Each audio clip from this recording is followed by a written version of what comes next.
years. So how are we gonna go live? We are live. I know, I was joking. Did I made it funny. You did it! Hello, everyone Greetings, out there everyone. in internet land. We're back with another exciting episode of Gateway. My goodness. That's right. Gone are the days of ravens and their lofts. And the goblins in their tobering. Indeed. We're back to our regularly scheduled programming, and that includes Gateway. I hope you're all very excited. The Because number this episode is one gonna show be... on twitch.tv/The Unexpectables on Saturdays. That's right, baby. 1,000 Years Gateway. But before we can get back into it, my players, I think we should reintroduce ourselves after the long, long break, even though some of you made guest appearances on certain shows. We'll start with Lanny Pator. Where can they find you? What are you up to? That's me. You can find me all over the internet at Lanny Pator, including Twitter, Blue Sky. I'm posting on there now because it's nicer, a kind place. It's a gentle place with the butterflies. Soon I'll be back to streaming. I've been on a hiatus while I've been working on a project, which we wrapped on a while ago, and moving down here to California, where I currently am setting up my space. But soon I shall have my stream set up and ready to go. I'll be back at it. I have a hell of a gaming backlog to get through, so feel free to join me as I kill Tyranids and do Dragon Ball stuff and all sorts of things. It's an exciting time, and you can join too. So, yeah, follow me for that stuff. You can also watch Kaiser and I talk about Dragon Ball Superheroes over on 4-Star Bento.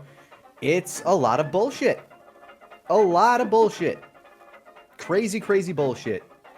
And you can too. That's me, though. Back to you, Connor. Heck yeah. And I'm going to send it right on over to... Hey, Mr. Rabbit. Where can they find you? What's and going what are you on? up to?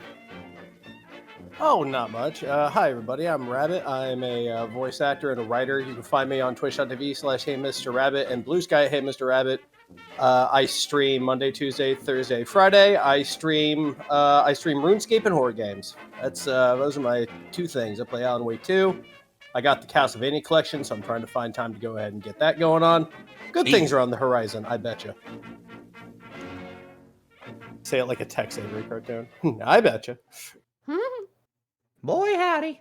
Throwing it back to you, buddy. Right on. Yeah, next we've got Sarah. Where can they find you? And what are you up to? I'm on, well, Twitter, Blue Sky, and YouTube at Sarah with an H and with an E, Willia. God, it's been a long time. Should I shill? You should. Time to shill? Sure. If you have stuff to shill on. God, well, they got simuldubs are happening. I'm doing Spirit Chronicles. I'm back as Ayase Miharu. ReZero Season 3 is back up. I'm back as Felix, and also new character Schult. He's a little small bean. And if you're watching Don to Don, I voice Miko, which is the main character's one of the main character's best cronies. Hell yeah. She got a little top bun. Miko.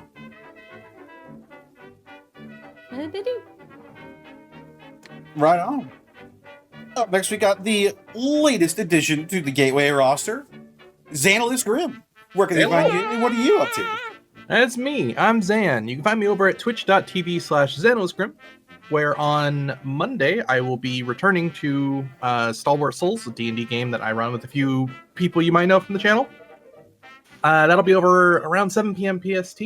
Aside from that, on Tuesday, I believe myself, Edward Bosco, and a few others are going to be starting our Halo Infinite campaign Lasso run. This will be the first time I've ever played Infinite, so if that piques your interest, I think we're starting around 5 p.m. PST. You can keep a lookout for that. And what else is there? Thursday, over at twitch.tv/MontyGlue at 7 p.m. PST, we're continuing into the Dungeon of the Mad Mage. We just killed an Elder Brain, but there's a lot more that is happening, so if that piques your interest, that's there. And then, tomorrow actually, over at twitch.tv/burnoutvon at around 3:30 p.m. PST. I don't know, time zones are weird sometimes. I'm going to be returning to the Realms of Dread with that campaign called Those Who Wander. If that piques your interest, that's there.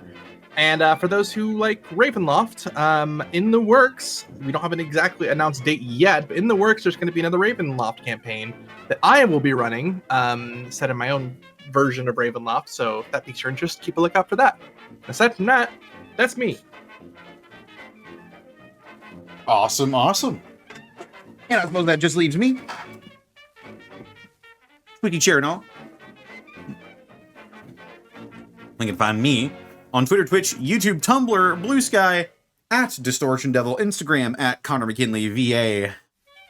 And you can also check out my TTRPG shenanigans, including video essays and campaign VODs over at youtube.com/Devils and Dice Rolls, where next Tuesday in it, around 2:30 PST, 4:30 CST, Session 1 of Vecna, Eve of Ruin, will be happening on my Twitch channel, and then the VOD will be uploaded to Devils and Dice Rolls, where I, as the DM, will be taking the one and only Xanalis Grimm, Monty Glue, Mark Allen Jr., Edward Bosco, and Therapod Art through a journey to save the multiverse from the evil god Vecna in Eve of Ruin. That's awesome, buddy. Congratulations. Cool. Yeah. That's about it for me, however. This episode was brought to you in part by Die Hard Dice! That's right.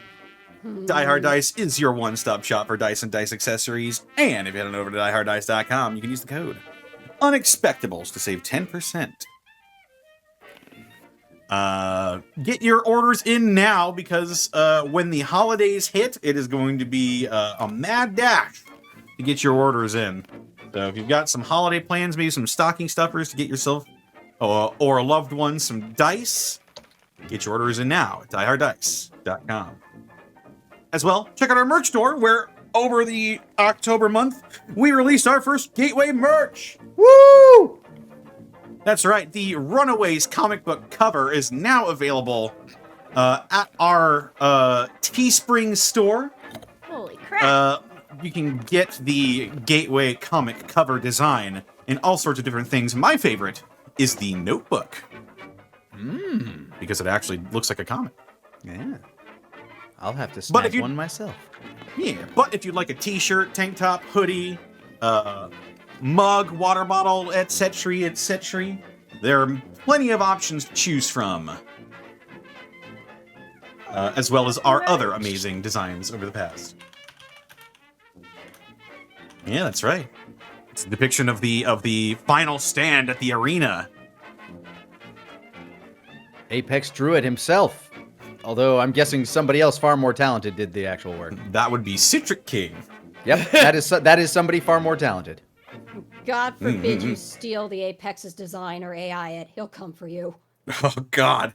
I always imagined Apex's art style to be something along the lines of like just crude, like not necessarily like crude crayon drawings, but they're definitely like, you know, less refined than this.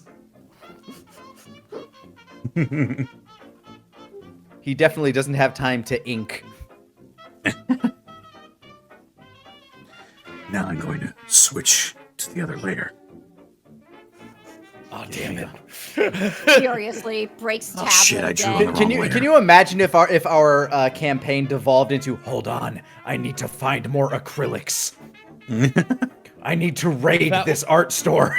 That would be a fun side mission, though. Damn it, all they have is gouache. It's all that's left in the apocalypse because nobody fucking used it. These paint pens are shit. Well, you know what isn't shit? All of the wonderful people that keep this show up and running week in, week out with their bits and subs. It's true. People such as Jokes and shit. As soon as my dashboard decides to load.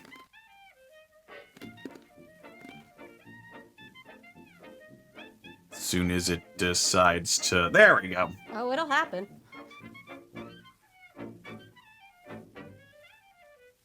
Alrighty. We couldn't do this weekend without bits and subs from people such as... The Talbs! Thank you for the 56 months at Tier 2. Zenlita, thank you for the 55 months. Ravenloft 2, now with more ravens. And Bell XF, thank you for the 100 bits. And with that, are we ready to get back into tonight's episode of Gateway? Let's do it. Get Is your tonight's voice episode filter of on. Gateway ready to get into the 8? Never mind. Chat. We'll find out. It's like Apex phrasing.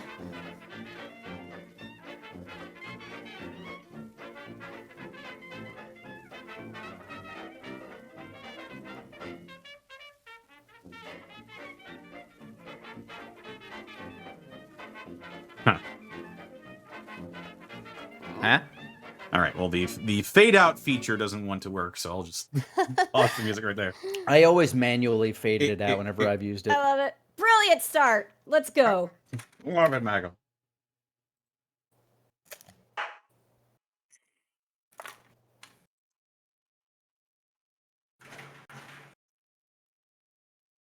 Now I have to find the, where is it? Where's the instrument? There it is. It's been too long.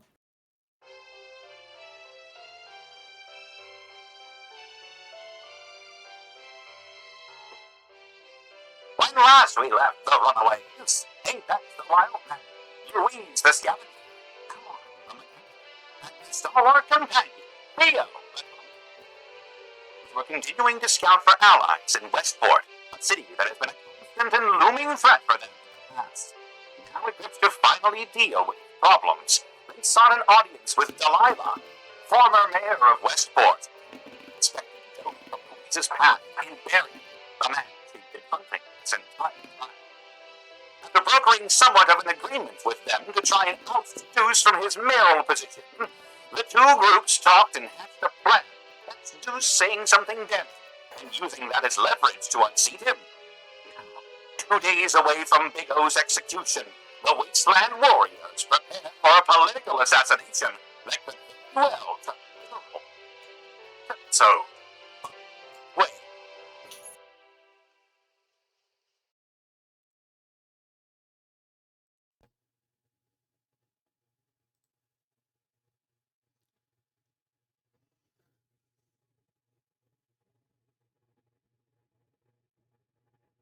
Oh, I'm roboting? Not to me. Not to me. I wasn't doing it. Chat. How do you The feel? audio is cutting in and out really bad. Is it doing it now? Not for me. You seem pretty clear to me. I was cutting out really hard during the intro. All right. Well, I'll just Might have been. I'll do whatever the intro voice- again. Might have been whatever voice mod was doing. Yeah, I didn't Thanks, hear voice mod. anything myself, but you know. You get a rare glimpse of what we hear without the voice. There you go. There you go. Mm. Basically, it was when last we left the Runaways. They were continuing to scout for allies in Westport, a city that had been a constant and looming threat for them in the past. Now equipped to finally deal with its problems, they sought an audience with Delilah, former mayor of Westport and an unexpected ghost from Louise's past, in Barry, the man she'd been hunting this whole time. After brokering somewhat of an agreement with them, they try and oust Deuce from his mayoral position. The two groups talked and hatched a plan to catch Deuce saying something damning and using that as leverage to unseat him. Now, 2 days away from Big O's execution, the Wasteland warriors prepare for a political assassination that could very well turn literal in tonight's episode of Gateway. And So are we figuratively assassinating this guy, or? How do you figuratively oh my god, good start. Figuratively assassinate someone, Apex? Oh well, I don't know. Oh, well, there's all kinds of ways to go ahead and kill somebody without killing them. There's political assassination. But- There's That's still an assassination. I suppose it would be more character assassination, making them look Sorry, like a sorry, fraud. I'm just hung up on my head, narrator. Do we maybe just maim them a little bit? Maiming's okay, right? Where were we when we stopped? I think we went to bed, or Yeah, it's been a while.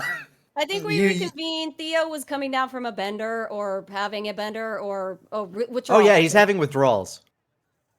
That's fun.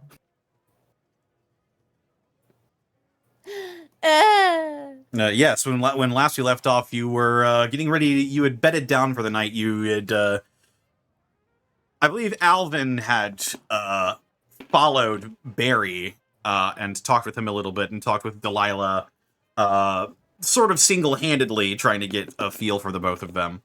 Getting real chummy, ain't ya, buddy? Indeed. you just got to talk to different people. And it is now the next morning as Apex munches on some nuts. They're my rations. Apex, he's not supposed to do that on the bed. It's not my bed. Yeah, but shit, he's got me. And you were basically it was explained to you basically that the plan was going to hatch. Barry needed a day to get you guys outfits and disguises. So you've basically got a day to prepare. So you can basically you can do whatever you feel would be necessary to assist in this plan, or you can just wait for the time when the shindig would go down. It's been a while since I took a look at it. Can we get a look at the map of the area? Yeah, I that was we're in? about to ask. Can we have the map Sure, view? absolutely. As Louise pulls up her Pip-Boy. Map. She does. Apex just comes over and like lifts her wrist, and she's like, "What the?" Oh, fine. As I continue crunching nuts and getting them all into the gears. Oh my. Apex, can you at least lean your head over to the right slightly? I tilt my head to the right, Thank you. and then I flick over to the map. Bink. Let's see. We're all the way over there. I mean, So we believe that Big O, given our intel, is being held somewhere in the barracks area, right? Or like around is- the holding cells.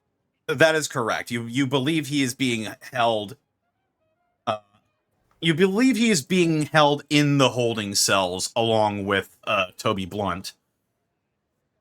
And the barracks being right next to the holding cells means there are probably quite a bit of guards, both Westport guards and members of the family included in that. The problem with doing anything in Westport is that apparently our disguises suck, so we're kind of thumb sticking out. Yeah, it was. I believe it was explained to Alvin that you guys came into Westport using the same disguises you used last time, and you rolled in via car last time. And that was sort of the same car that was used to destroy the family in the first place. So people caught on. So if we want to do any stocking up or anything, we might need to leave town and go somewhere more safe and come back. I will say- the question is, if we're such known quantities, why haven't more people come for us yet? Well, they might feel comfortable considering, well, who's in charge. Or maybe the people who noticed us didn't tell.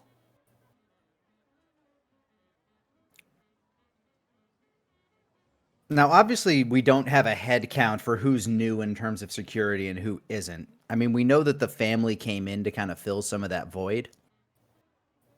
And maybe the family wasn't quite as... Okay. I think I put something together. It's possible that the members of the family don't quite know who we are, but those that were here beforehand do. Hence, the old guard have recognized us. And the old guard seems to be more in favor of getting rid of Deuce. Whereas the family only recognizes us as the runaways.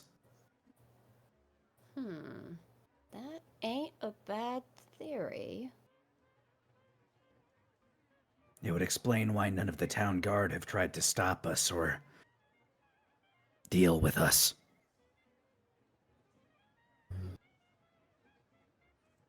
Well, what do we do in the meantime then? Do we try getting extra supplies and stuff around here and hope for the best, or? God, I'm trying to remember. There was something that we wanted to do last time with some stuff that we had that might have involved just traveling back up to Riverside for a day. Yeah, Connor, I can will we have a world map, please? Sure. I flick the dial. Flick, flick.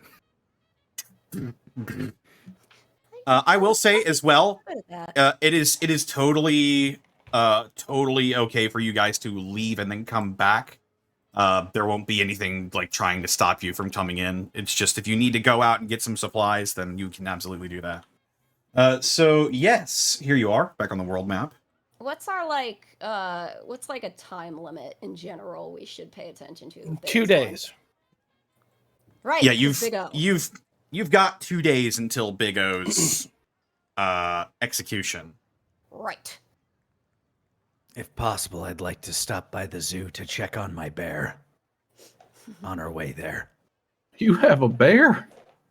Oh, yeah, it's a that's whole thing. Technically, it's its own bear. But That's also, amazing. I would love to see this bear. let's We go can see go my ahead. bear. We can do that. While we're doing that, if there's any machine shops or anything around, I can go ahead and take a look and just make sure our kit's updated and whatnot. Shopping centers. Where were those? Clayton was one.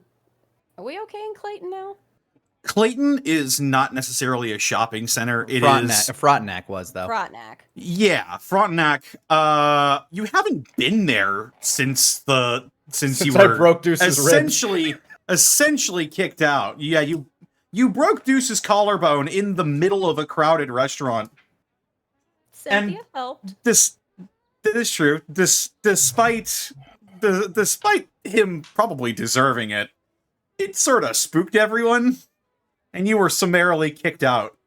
However, after talking with oh god, I don't even remember his name. The person in charge of Frontenac, you sort of brokered a handshake deal that says if you can like reduce the family's presence in the wasteland, then he'll let you back in. And Which we absolutely Yeah, have.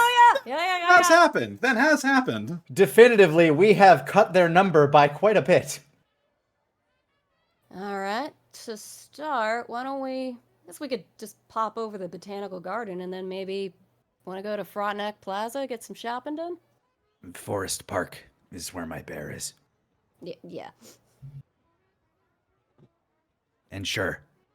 All right. You begin to make your way. I'm assuming this. You want to do this. You're stopping by Forest Park first, then. Yeah, we'll make the circuit. We should probably car it too instead of walking, Very just well. to be safe. Yeah. We'll head back out the way we came in, so as to draw as little suspicion as possible. You make your way out of Westport, the lively remaining bastion of civilization here in the St. Louis Wasteland, with By the a sewer guards on our way out. with a dark seed. You make your way back to the Corvega, and you fire up. What's our how are we doing on that battery? That you should have been keeping track of. We're doing great. It's actually at 110%. Wow, that's crazy. It explodes. I gotta pull over my notes. Let's see. How much energy is in there? I might have that saved. Give me a second.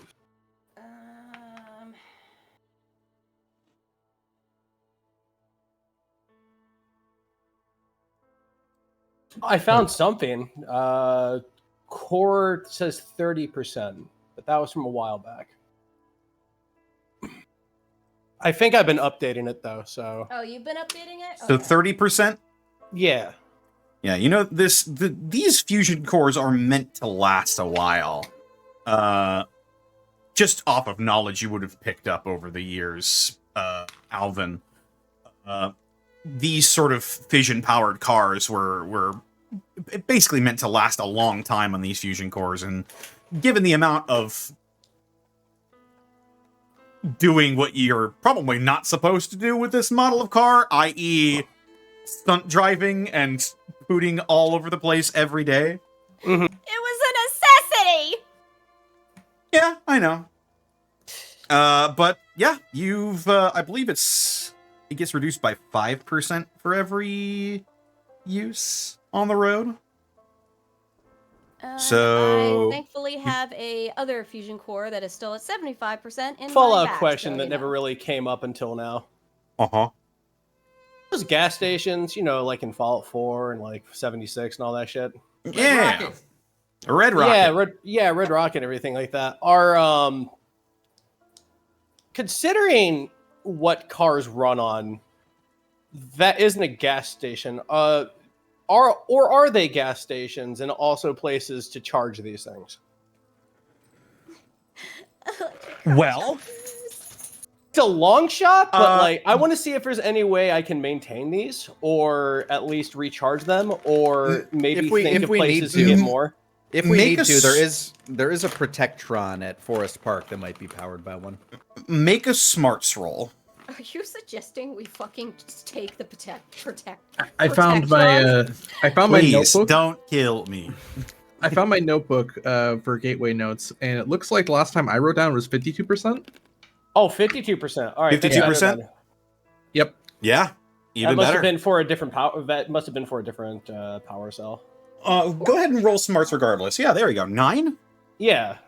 You know that Red Rocket stations provided refueling services for both fossil fuel and nuclear engines.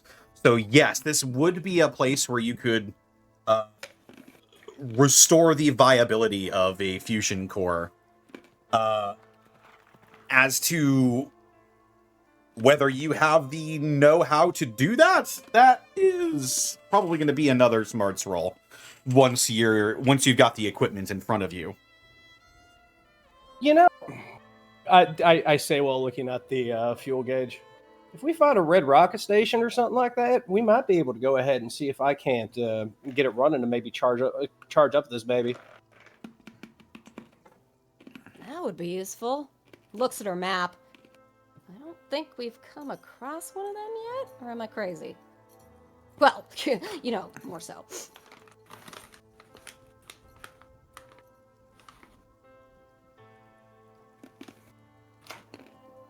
You're more than welcome to go looking around for one. Well, if it's going to be some form of recharge for fuel, I would imagine it's going to be in areas where there's a lot of traffic. Yeah, that's where I Crossroads. imagine.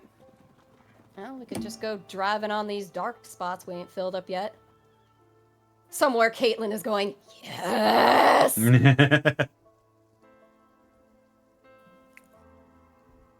Fashion in is the just dark happy to stick spots. his head out the window and get some breeze in his face.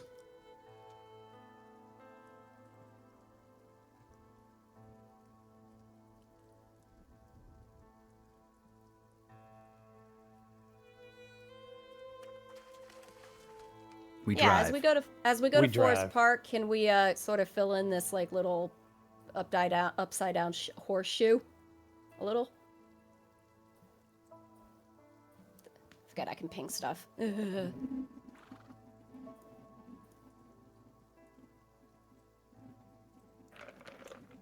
Let me take a look at what you're. Yeah. Let Can we me like just kind of fill see. this out, this little area right here? Yes. Let me see. What's around there? If anything. Where are you? Where are you, Clayton?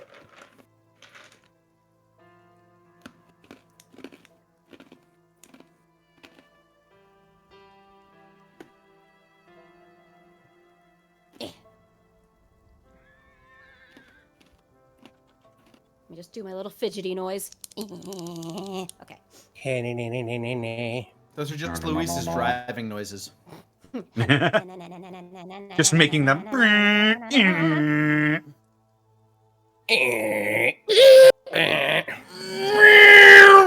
Like, Louise, why? It's too quiet!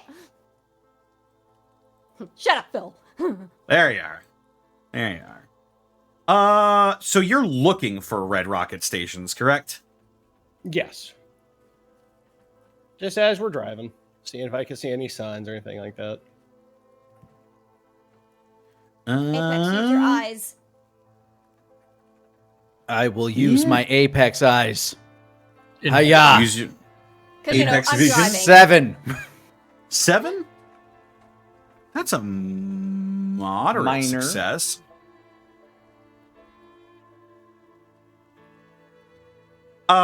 You do spot the sort of iconic, large, painted, like, fire engine red rocket that arcs over a small station. However, the roads going towards it appear to have been almost entirely destroyed just over time. So it will require a driving check from Louise in order to get over there. I lift my front paw. Point! Is that a wits roll?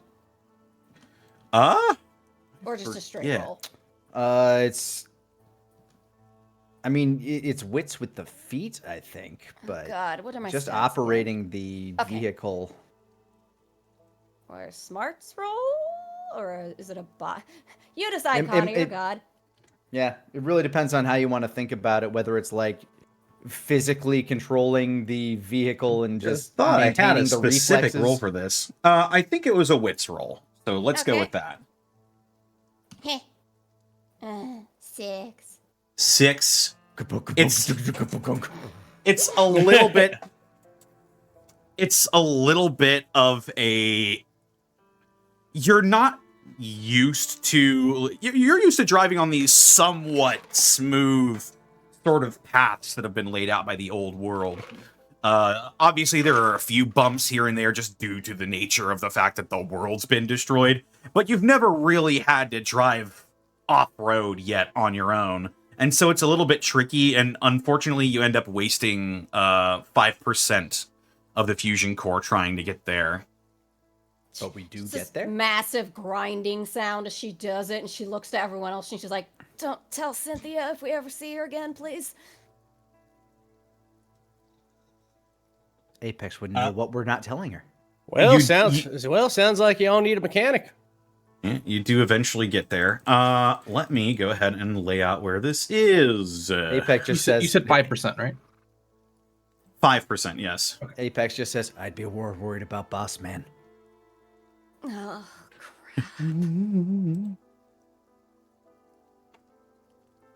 Don't worry. This is probably why he let me go along with y'all. Just to make sure this thing's properly going ahead and maintained and whatnot. doesn't that mean he'd also punish you too, though? Well, I better do a damn good job then, I guess.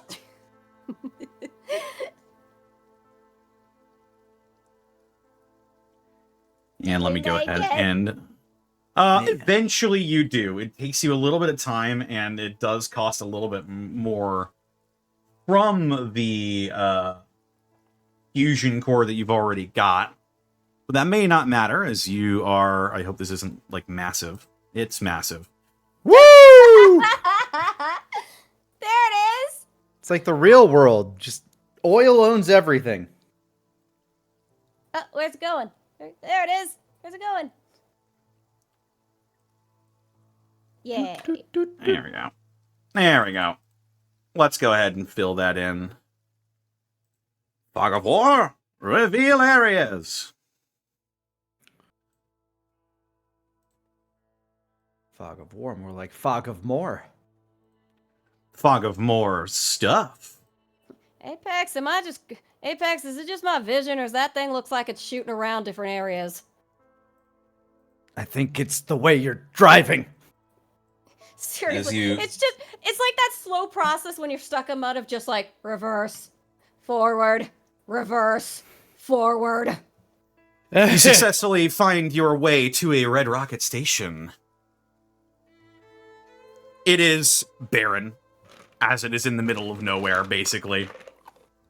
You could probably tell just from the way the road is the road is sort of laid out, that this particular station was like pretty isolated. Isolated as it was, is it just a gas station or is it a full service station? This is a full service station. Meaning it would have a garage. So we got people here and everything. No one's working this. Oh, okay. I will be in about 3 was- minutes. It was a full service station. Oh, shit. Now it is a self-service station. Alvin If you- finds mini base. If you pulled into that garage, I'll be able to go ahead and work on her better. Roger. Escalator temporarily stairs. Sorry for the convenience. Rip Mitch Hedberg. Mm-hmm. Louise will park and sort of get out and crouch to look underneath the car at the now looking like scratched up paint job underneath. Oh, God. Boss man's not going to be happy with me. Oh, don't worry. If we just go ahead and buff up on that. Hell, we might be able to go ahead and find some car paint if we look around hard enough. All right, then. And you know what the Cracks great thing knuckles. is? That's personalization. You can make that thing look like anything you damn want to. Pats Alvin's cheeks. You're so supportive. Thank you, Urshan. Hey, no problem, Starshine. Now let me just go ahead and get working on this. Apex is Alright. going to wander into the convenience store section. Y'all Yeah, go so ahead like- and look for any victuals or drinks or anything like that, and I'll go ahead and just see if she's in ship shape or just get her purring again. Don't worry. On it. All right. So Apex has gone to the where you get foods and drinks area. Yeah, there are like very sparsely stocked shelves that line the interior of this. A lot of it has been picked clean over the years. There are still some like chip bags, maybe. Let's see what is. Hiya! 11 for searching. 11. Hang on, I gotta go ahead and get my loot generator up.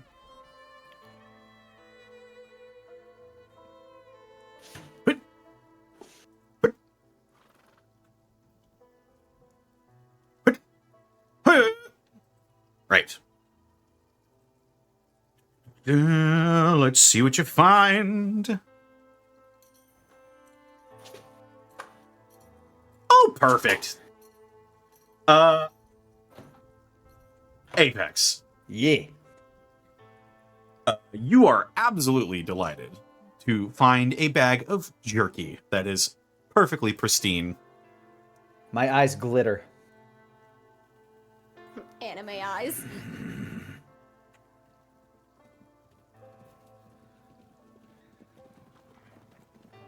I hold it aloft, like a Link pulling a massive rupee out of a chest. As What you animal hold is a it lo- made of? It is beef jerky, Actual and it is beef. pepper flavored. So wait, is it like actual like cow or is it like Brahmin jerky? I mean, if it's beef, like if it's old world jerky, it's cow. This is absolutely pre-war jerky. It's like 50 years old. I found It is vastly more than 50 years old. Vintage jerky. I think at this point it's like 250 years old. Apex walks out with a handful of Slim Jims. Just Apex, what do you oh got? yeah! Oh yeah, here comes the man. Snap into it. Yeah, okay. It's enough to get you to the boiling point. So this- Apex immediately puts that in the fanny pack. So this place has like the payment station where all the food stuff is, and they've got a garage. Is there anything else to this station in general, like building wise? Yeah, as you look inside, you see a bunch of different amenities. You think that Alvin particularly would enjoy, as there's sort of a back garage area. You see a workshop, a bunch of workbenches,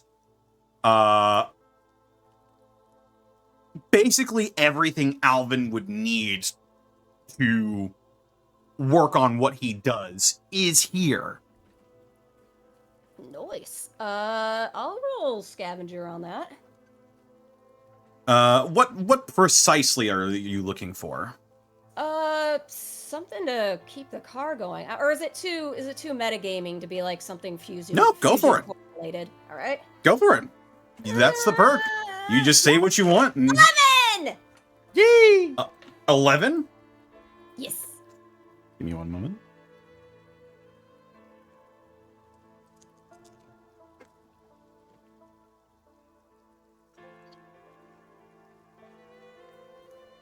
Okay. Okay. You're looking around for maybe like a fusion recharge station, or maybe like something to help buff the scratches out of the car or something. And you're looking around and you're shoving through piles of scrap, and then you see it. You pull out of this pile of scrap another fusion core. That'll keep the car going. Nice. I forget. Upon sight, can you tell how full these things are? I believe so. Let me take a look. Gotta go get my notes. Add this to my inventory. Yeah, I believe there's like a meter on the side that will tell you how much of a charge it has. It's those old Duracell. Press both I of will these. check to that Yeah! Oh my god. I hate how hard it is to get them to show up. You have to squeeze it really freaking hard. I mean, they don't exist anymore. I think it's for that reason. I know, they were terrible. I hated that. I loved them as a kid. It's like, oh, hey, my battery's full. And then 3 days later, oh, it's empty. Wow. Damn Game Gear. Watch that happen in real time. You look on the side and you see that the charge on this particular fusion core, while not probably not as much as you would have liked, is still something. You get a fusion core that has a 38% charge left in it. Alright, not bad, not bad. Every little bit helps. Non-survival, just flavor standpoint in the convenience store, was the area for day-to-day writing utensils and shit like that rated? You see an office area in the back. It's sort of attached to the workshop in the back. Ooh. It's one of those things where it's a box in the workshop area that probably the man in charge would go into and stay there all day and watch the mechanics do the actual work. But yeah, you see this small little office area. Yeah, I just go in there and steal paper, writing utensils, and little bobs and bits. Yeah, easily enough. You get a fat stack of paper. You get maybe 20 sheets of paper because no one, yeah, probably no one wanted paper. It's the good stuff. It's the printer stock, and it's wide rule. It's great. Yeah, widely untouched. Louise will poke her head out of the doorway of the little workshop she's in and call, Alvin, darling, do you want to come over here a minute?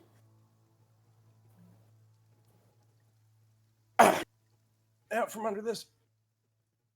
Whew. All right, how can I help you? Just stands in the center of the workshop with the fusion core hidden behind her back, just sort of grinning. Look what I found.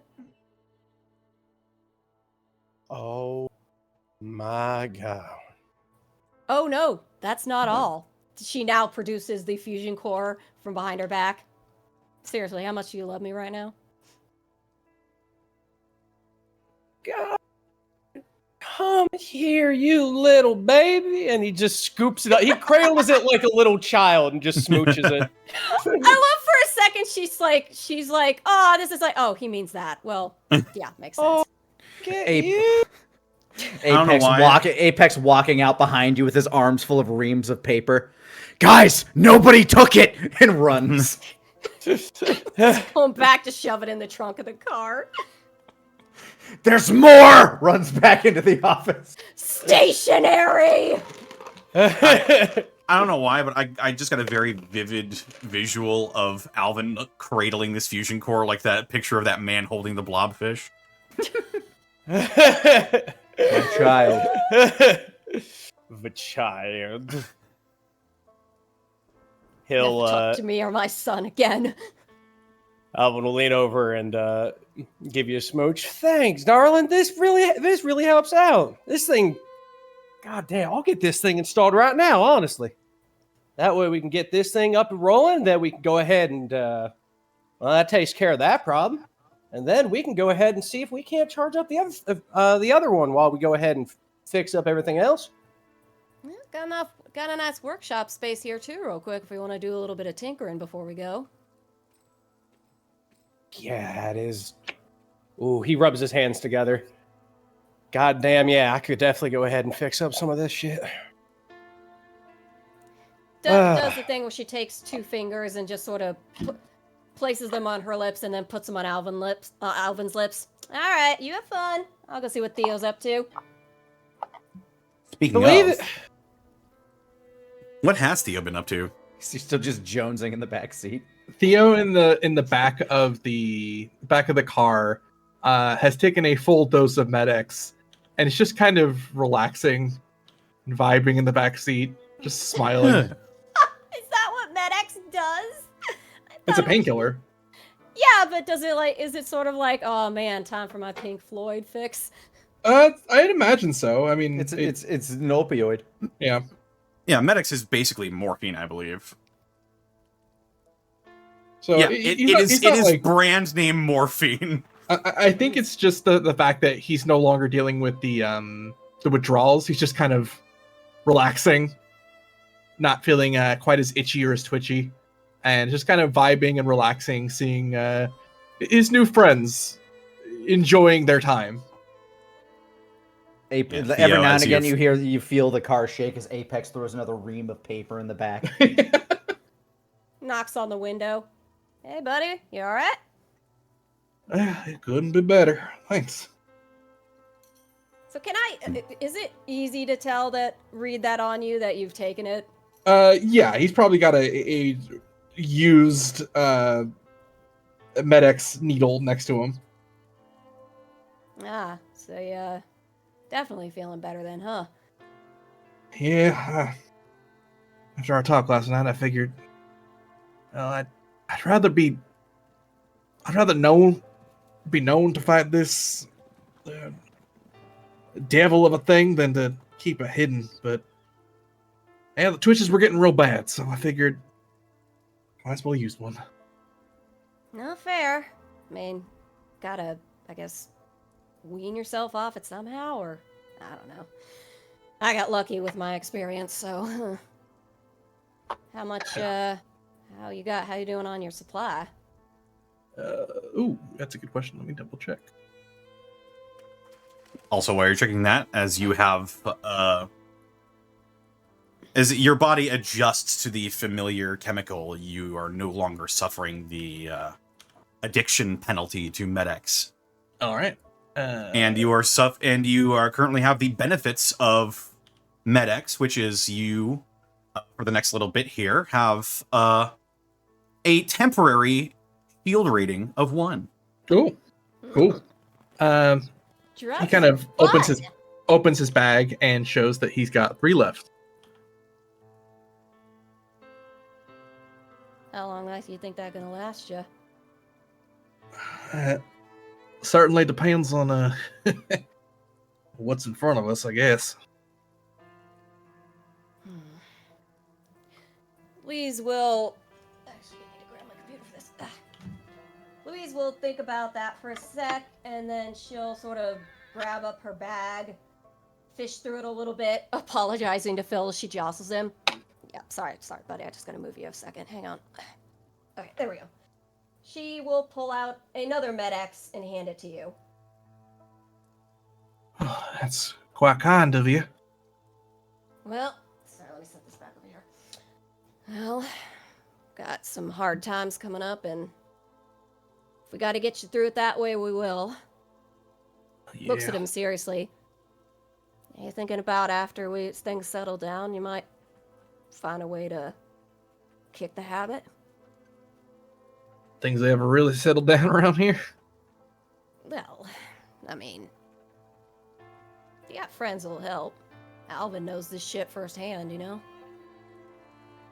Well, imagine once we're done here, I'm gonna be expected back at the Brotherhood. I gotta be at my best, which means I doubt this is going away anytime soon. Frowns. They encourage this? Brotherhood, they expect you to be at your best. Otherwise, what gear they got is going to be somewhere else, taken by someone they don't want to have it. If I'm going to be a knight, then I got to act like it. Tough and ready to fight at a moment's notice. Not twitchy and scared. Even before you started taking it, were you, I don't know, scared? I mean, I guess I get why it's fighting and shit, but... I thought about that quite a bit.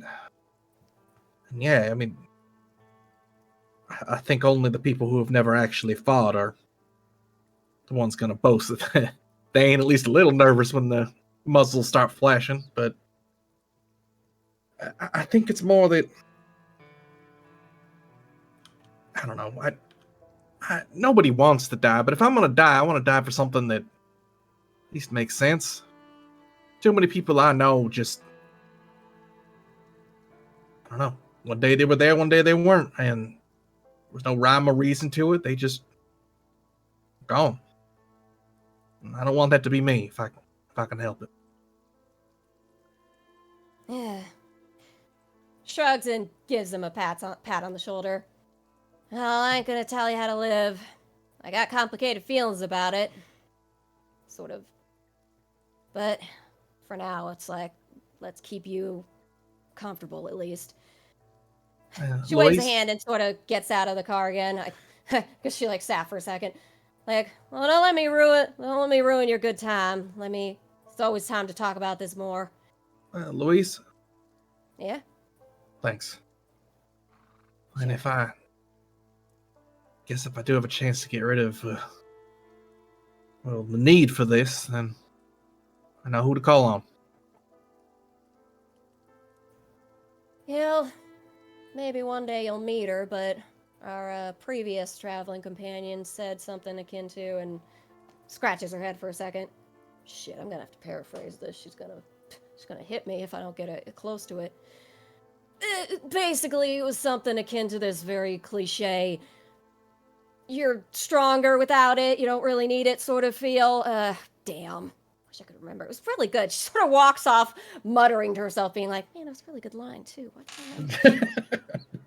As you wander off, you see Apex busting out, his arms smeared with what appears to be just black ink holding like a leaking tube.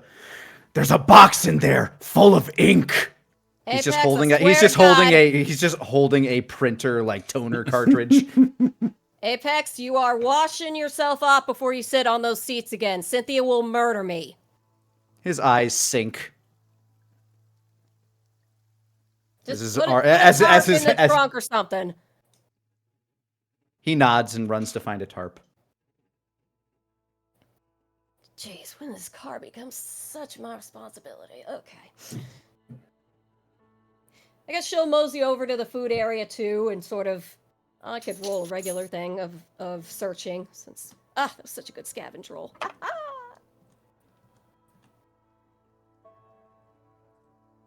But yeah, can I do that? Great. I I mean, you already used scavenge. Yeah, I just want to roll a regular thing on the food area, see if there's some munchies I can get. Oh, yeah, sure. Regular. 7. Let's see what you find. There's a taquito still rolling. Oh, it's the blue one. They would last the wasteland. I bet you mean a taki? Yeah, Oh, the blue taki are the best. they would last Turns through your the shit wasteland. green. I bet you. Them and Twinkies. That blue heat. Just eat some blue takis, drink some Nuka-Cola Quantum, and just have the weirdest bowel movements ever. Your belly button. At that is point, literally... Go ahead. No, sorry, go ahead.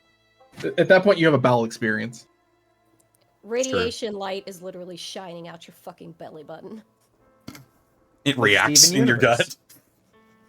gut. It's like, look, I got a spotlight. Yes. Alvin. Yo. So Hey, they got a micrometer in here.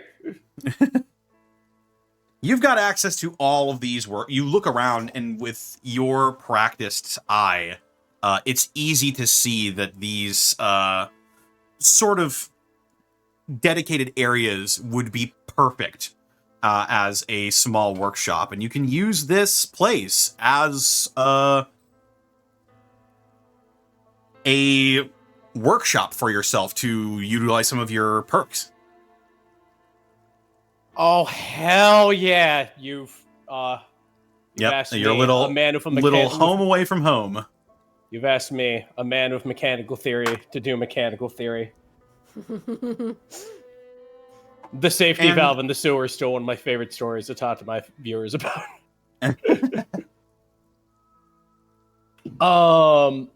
Let's see here. All right. I'll be walking with a wrench and a couple of tools in a toolbox. If you guys got anything for me to go ahead and look at or fix up or whatnot, or if you got an idea for me to go ahead and make something a little bit better, there's all kinds of stuff in there. I'll be able to go ahead and fix it on up, Let me look at my or make it armor. better if you want. Hell, I might be able to find a whetstone in there if I dig hard enough. Sharpen up your Deathclaw gauntlet. Connor, is there a point, like, once armor reaches 0, is there a point in fixing it, or? When armor reaches 0, it is basically destroyed. Okay, yeah, then, yeah, there's no point in that. Could Alvin modify my shotgun at all, or?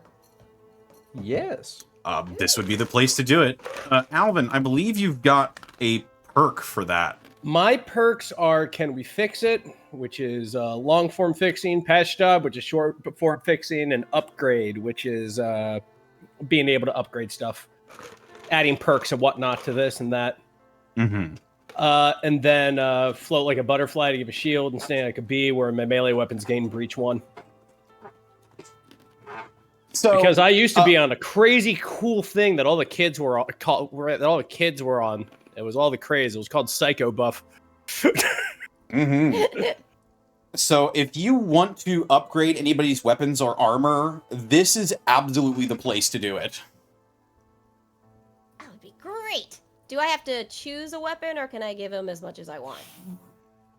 The individual weapons and armor will require different roles. It will also require different things that you've picked up over the course of your journey.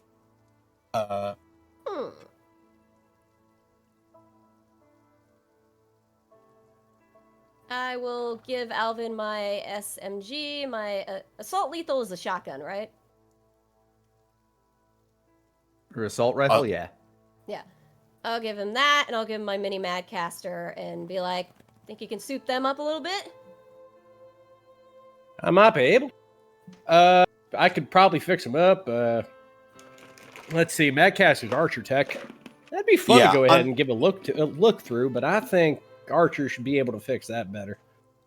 Yeah, you're looking at this Madcaster, and the technology is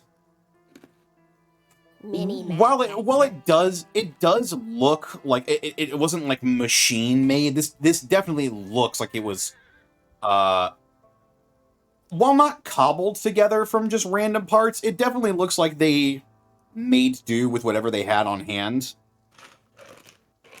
This is definitely some out there technology you're looking at. You will have a penalty for this because you are not familiar with Archer tech, but you can attempt it.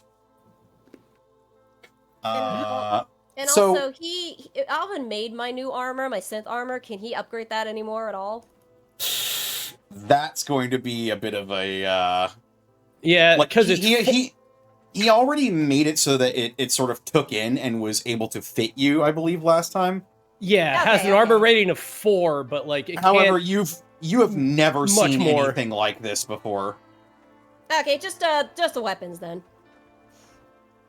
Yeah, you get the sense that maybe if you had Dave with you, this would be a different story and he'd be able to help you modify it.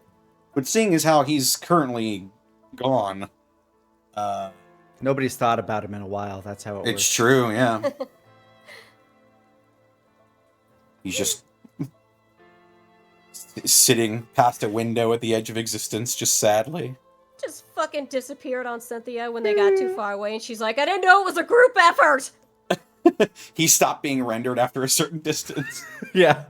He's just like polygons from the old Alone in the Dark game. He's just sitting in the dev room alone. Oh god, the Alone in the Dark game. He just turns around and has the most haunting face imaginable. Ugh. God.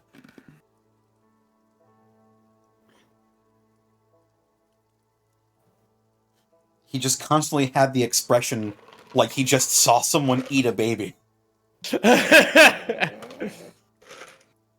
Oh, the wasteland can't be all that bad. Oh my god.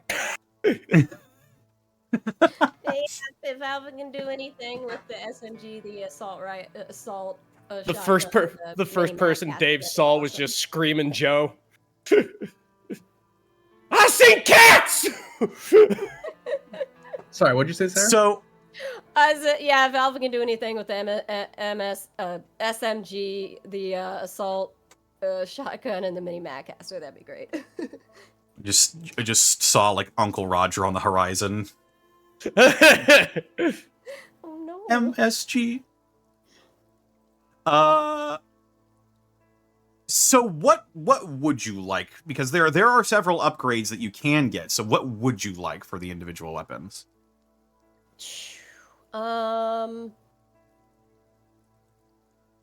I'd like it if the Madcaster didn't take a whole turn to reload, if that's possible.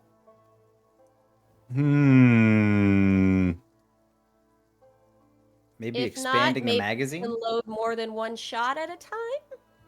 Speed loader. I'm thinking of a metal core, and then when you snap back, the snapback breaks off a piece of that metal, and the metal would already be notched. Gold Probably rush. need a machined bar to do that.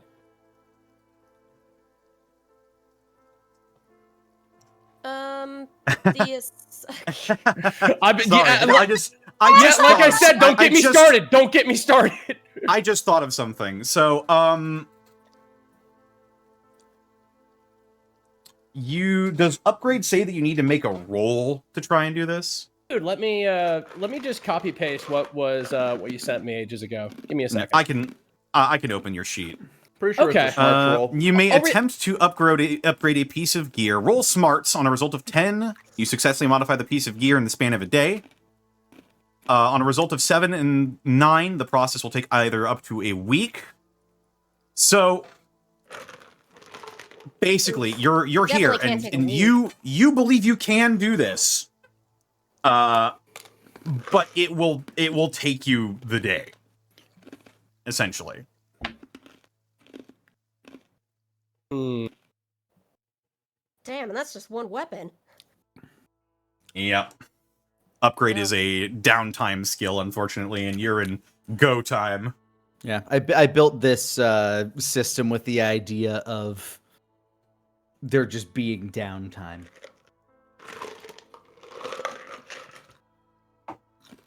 And, but realistically, that is a day-long project at least. If Alvin wants to devote his day to upgrading the Magcaster, you can absolutely do that, and then the rest of you can find other stuff to do. So if you want to go for the upgrade, you can absolutely do that. It'll be a smarts roll.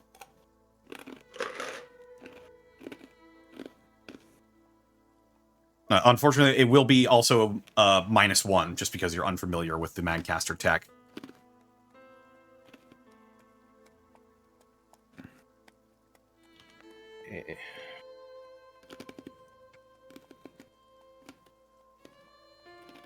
Let's see. I think working on the car first should come first and foremost. But then if I got some time left over, I can go ahead and upgrade and work on the guns and whatnot.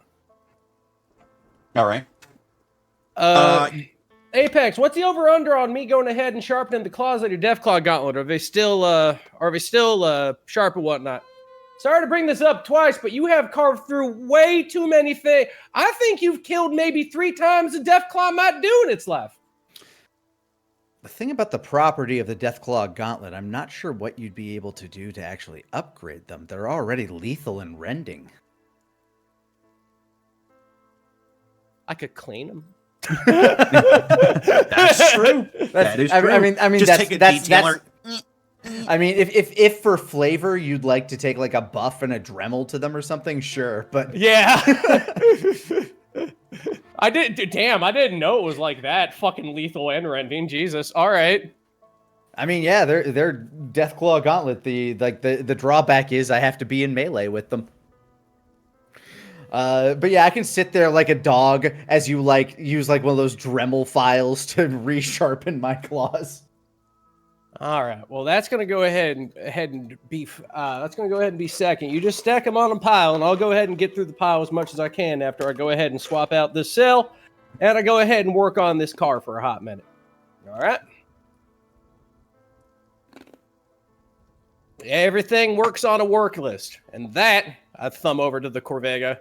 That's the top work order right now. How long does it take to travel, Connor? How long does it take to travel through one of these squares on foot? On foot? Mm-hmm. I believe.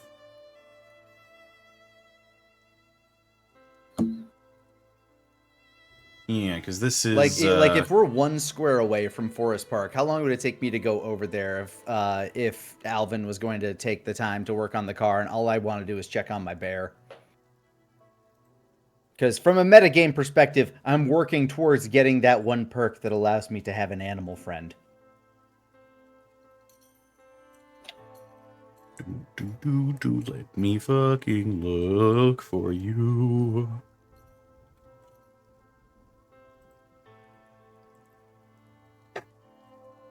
On foot.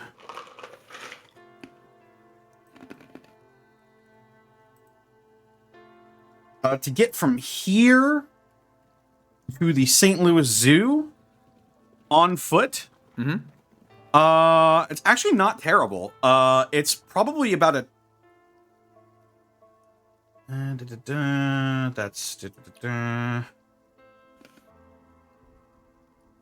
yeah, it's probably about a 20-minute walk. Oh, easy. I do more than that every day. I can't believe you're crossing squares in real life. Probably closer to half an hour, but yeah. That's fine. I'm going to uncover a darkness patch while I'm doing it. So I let everybody know after I've scrubbed what of the toner I can off of my arms. My hands are probably still very gray. Oh yeah. You've got like very, very dark splotches all over your arms, but yeah, from here to I'm over here. I let everybody know if you're going to be working for a while. I hand you back your cleaned up Deathclaw gauntlet. I mess it up with my toner covered hands. I'm going to go check on my bear while you're working. It's not very far away. All right. That's not too much of a problem. before you go, hold on a minute. Let me see if I got something for you. He pats his he pats his tool belt. Nothing I can't really find. Oh, you know the auto feeder I helped made up for the orangutans. Cool name, Connor. Yeah. If it's acting up or being weird on you, just let me know, okay? Apex nods. It was actually going to be one of the things he checked on. If it's stuck, normally 9 times out of 10, if it's a feeder system like that or whatnot, all you need is just not a crazy hard tap, but just a firm tap on where it's stuck at. Apex Good. processes this and then nods slowly. All right, fantastic. He's gonna punch it. I shouldn't have given you any advice. Hiya! Poof! Straight punch. What the fuck do you do to that? I karate chopped it. It didn't do what I wanted, so I punched it. I decided to slice it. All right. Well, all righty then. I'm gonna go ahead and get going now, and I will go ahead and start working on her stuff. Swap the cell, check the car, repair anything outside of the car, and then go ahead and work on the guns and what have you. Apex lets everybody know that anybody can come with him if they want, but he's going to be gone for about 2 hours. Yeah, where's Apex heading to again? The zoo. The St. Louis Zoo. Oh, Theo's absolutely going with you to see the bear. My zoo. Yeah. I bought a zoo. Like Monopoly.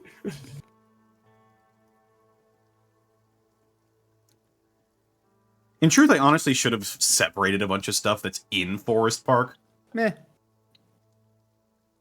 But yeah, Apex and Theo both make their way to the St. Louis Zoo. And you cross by here, this little patch of whatnot. Whilst doing so, Is that what it's called out in your neck of the woods? what's that? Is that what it's called? Patch of Little patch of whatnot? A little patch of whatnot? It is now. Jesus That's what Christ. the area is named. A little patch of what? Old Grandpa Trans Hickam-a-Dickam. Whoa, that is a pull. Yo, get the hickam-a-dickables. Old Man Dr. Trans Peppermint Dickum. Who are you? Why are you saying these things? Hello? Can you hear me? Very Yeah. scared. Oh, good. I was Sorry, saying Dr. stuff and no Tran. one was That was answering. fucked up. Oh yeah, you weren't. I think my mic you weren't died coming for a through- second. Yeah, you weren't coming through for a sec there. I was gonna say, Louise turns to Alvin and is like, "Do you want some time to yourself, and I can go with them, or do you care if I stay? What do you want?" You know, yeah, you can go ahead and get to the zoo. I know there's a couple things you want to go ahead and look at. I'll go ahead and just be under here. Don't worry if anyone comes around. Show you the strategy. And he smiles as he lays on the backboard and slides under the Corvega. She'll sort of pause, look at that, and then sort of like crouch down on her knees and look under the car and say, "And this sort of foolproof then, huh? Looking under here. What if she pushes the board and rolls him out the other side? What if that happens?" Well, that's a very skilled raider to know that there's a man actually working on the car. Bends down, ruffles his I'd be hair. impressed. All right, you have fun, and I'll go hang with these two. Alrighty. You leave it to me. Stay safe, Earthshine. All right. Of As course, Sunshine. Alvin is left alone for probably the first time in a long time. What could Mhm. happen? Alvin just kicks on some music. Everybody's working for the weekend. Suddenly, 10 raiders jump out. We got him! Oh, God damn it. You know you always lure me with that song. How'd you know I like that song? As you begin walking in a straight line towards Forest Park, revealing this little area, something. Woo! You see something very interesting, actually. Oh. You pass by this large, very large, old stone building. It's got a large sign that was once made of like neon lights, now sort of hanging off and broken off and busted out over the course of time. But carved into the stonework itself are the words Union Station. And you see... damn it. Clicked on it. Bada bing. Union Station. An absolutely massive building.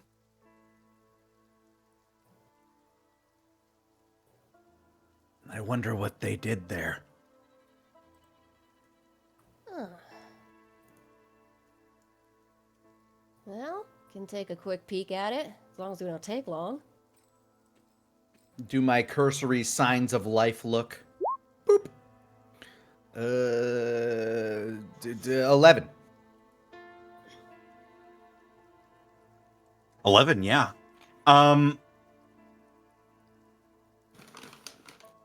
You look into Union Station and you...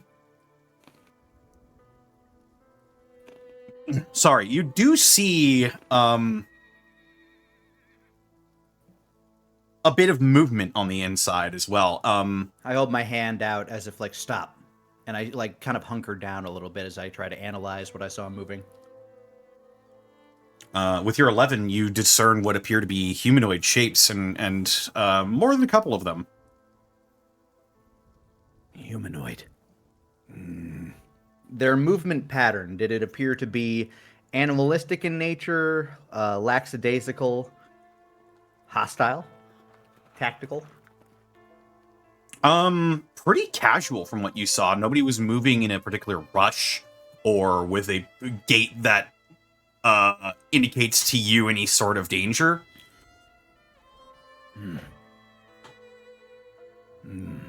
Creatures inside, humanoid. Could be people, could be ghouls. Haven't noticed us. Or at least don't determine us to be a threat if they have. There a way around this building to sort of circle without being seen? Yeah, it's where it is currently. I will go ahead and just look at it.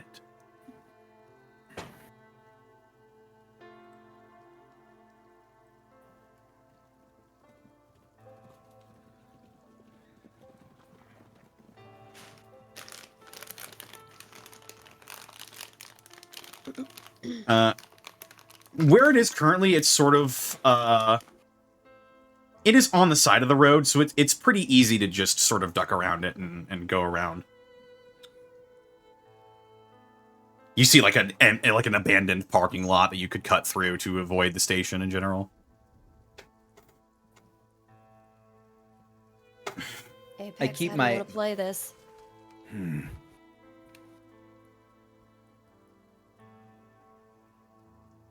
We could go in to examine, but I'd rather have Alvin. Perhaps we can go back after we return from the zoo. Until then, we should probably keep our distance and let them do as they will. Yeah, that's fair. Theo, you on with that? That seems reasonable to me. And it's just a shadowy figure. We can't make out any details. Several shadowy figures. Yeah, you see several shadowy figures, some of which are humanoid, some of which weren't, actually. Oh. You noticed on your 11. What general shape were those? Were they amorphous blobs, or? I'll make another check if you'd like. You would know this, actually. Having grown up in sort of a more rural area than this. You determine a large, distinctly bovine shape. Brahmin. Yeah. Apex is second guessing himself now. He wants to pet them, doesn't he? He does, but also people specifically who travel with Brahmin. This might be a trading, hub, like a place where traders pass through.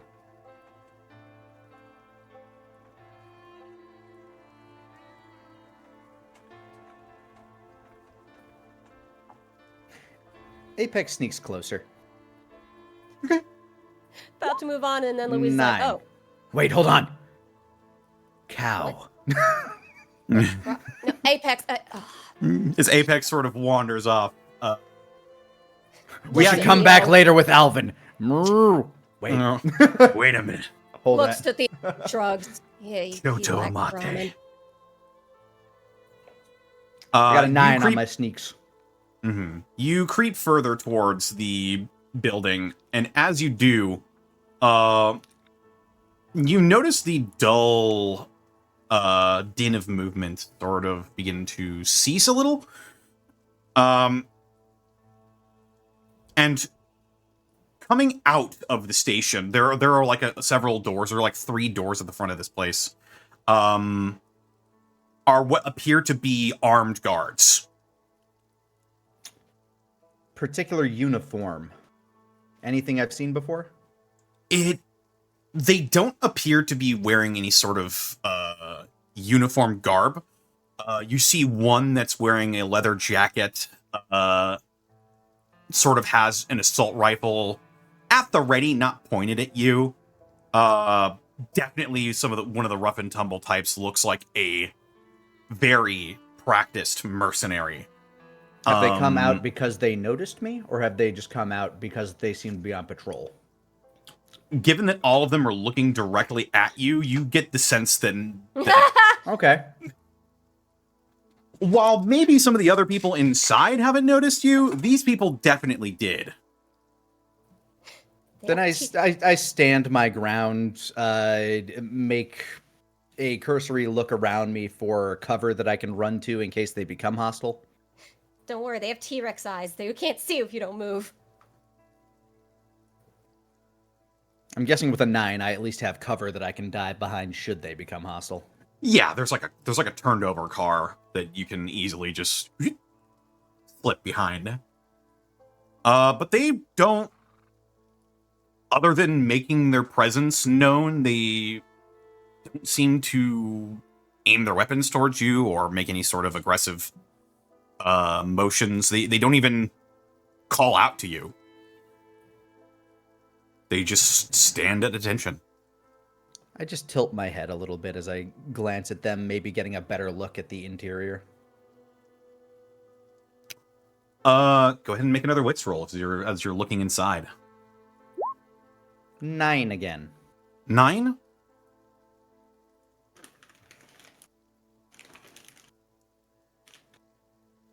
The interior of this place reminds you a lot of the Fox Theater. A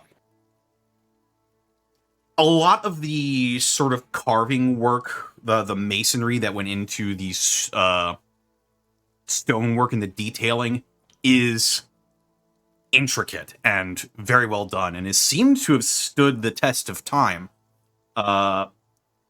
As not much of this building is sort of in disrepair. Inside you see polished stone flooring set in intricate patterns. You see chandeliers that have lights that are on. And it's particularly easy to see inside because there are these big windows that are meant to let in natural light as well, that are all over this place. It's spotty, but you get the impression that your original hunch about this place being a trade hub was correct. As you see sort of stalls and a lot of people moving Brahmin that have either completely chock full packs or completely empty packs, moving to and fro. I hold my hand up and just kind of like wave forward for Louise and excuse me. Theo. I kind of come up and join you and eyeball these staring people. Theo will do the same. I think my hunch was right. It appears to be a trading hub. Perhaps saving ourselves a trip to Frontenac. They said anything or done anything besides stare? I think they're just guards. All right, well, give it a go. Go ahead, I'll stroll forward. Yeah, You... Theo will walk forward as though there's nothing wrong. Okay. You, three of you begin to make your way towards this building. I'll be at more of kind of a flanking position. As you do, all of you hear simultaneously bullets being racked into chambers in all of these guns as they seem to become alert. As you draw closer, with the intent of making your way to the building, one of them calls out, "Halt! What's your business here?" Halts, gives a wave. Apex is more hunched down now, ready to like after the instant you hear check check, Apex is like down and just kind of like ready to sprint if need be. Hey, everybody, do you guys do trading here? One of them opens their mouth to begin to speak, and you see a hand clasped on their shoulder from behind them. He sort of jumps and then looks behind him. And all of you hear, "We sure do, Louise. We sure do." As a familiar sight circles around outside, and parka-clad as the autumn sort of begins to roll in here is the familiar visage of Bo, the trader. And that is where we're going to take a break. Is Bo! It's Bo! Bo's back, Yeah. baby. I'm so happy you finally found Union Station. It's like right there next to Forest Park, and we could have been there if we just This gone that direction. this box right here in the middle next to Westport is a very useful Dense. area to know. Just dense. Yeah, it's getting closer to the city, so it's gonna obviously have some more shit. Ugh. But yes, I'm gonna go bathroom. welcome back, everybody. I hope you're enjoying this return to form here. Connor, would you like to remind chat who Bo is? It's probably been a very long while. Yeah, Bo has been a character that's cropped up more than a few times. You know that he is a pretty infamous member of the Gateway Caravan Company, which basically is a group of traders that travel throughout the St. Louis Wasteland and get people what they need, basically. And he has been a source of information, gossip, trade, weapons, armor, basically keeping up with the news and keeping up with the latest firepower of the Wasteland. He's been I think a pretty close companion to the Runaways. He's probably spread our tale and maybe circulated a few of my comics. Mm-hmm.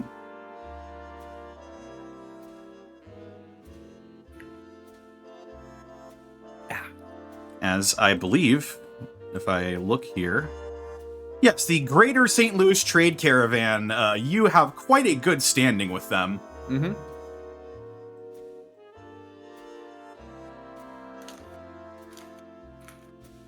All right, I'm back. Welcome back. Thank you. I'm going to grab something good to drink. Yeah, I'm gonna go get some water. Okay. My legs are fucking cramping up like a mother.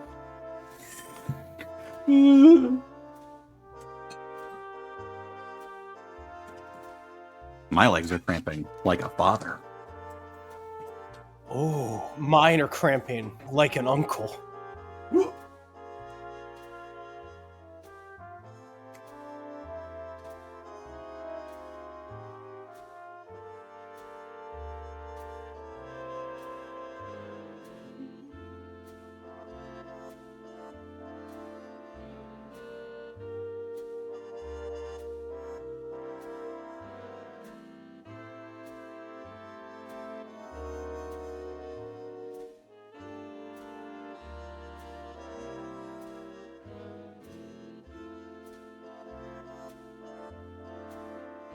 In your heart, one heart, darling.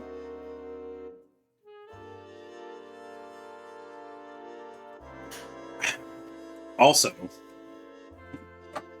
Union Station is fucking cool. I will post, It sounds beautiful. I was meaning to ask you about that, but you're in the moment. I will post some pictures of what it looks like in the real world. Oh, dude, thank you. I appreciate that. So, Lanny, how are you enjoying California fall? He stepped away for a minute, bro. Oh, damn. Yeah, sorry, you just missed him. Well, fine. Oh, more than just water. I'll be right back.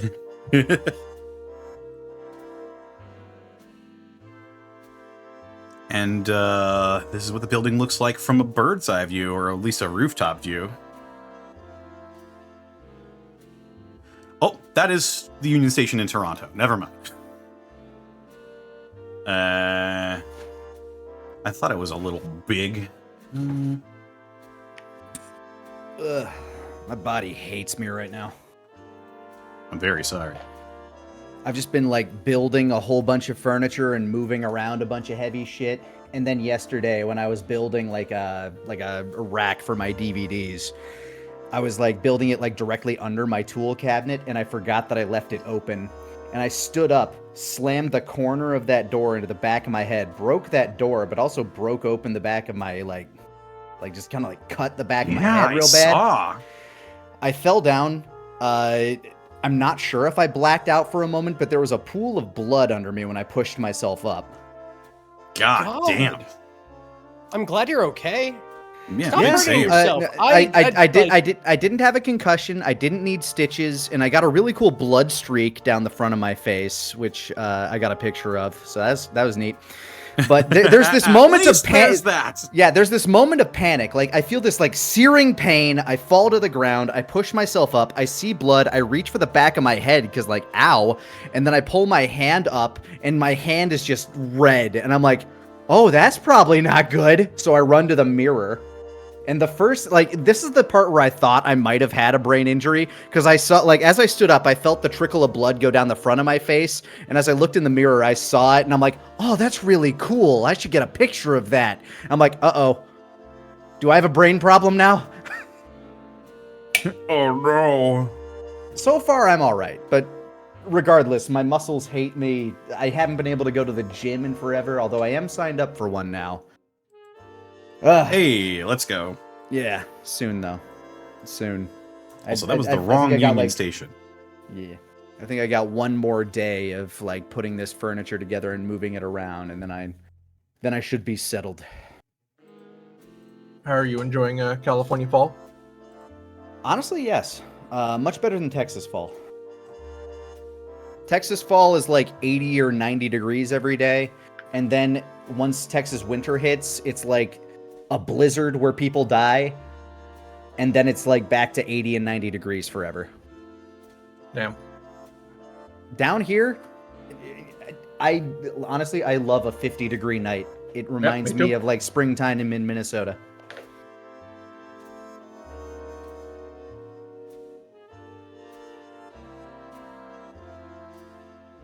Connor, this is still how it looks, right? Hmm? It still looks like this. And... You've yet to go inside, so... Fair enough. Also, I went to Union Station a couple of times to...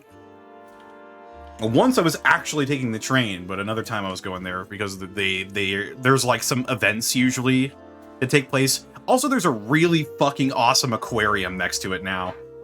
Ooh, nice. And Union Station is fucking awesome.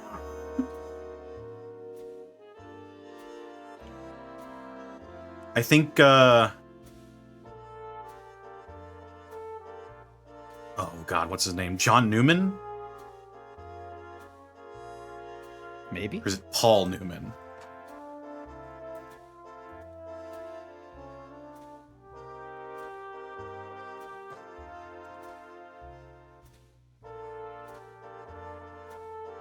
John Goodman, that's his fucking name.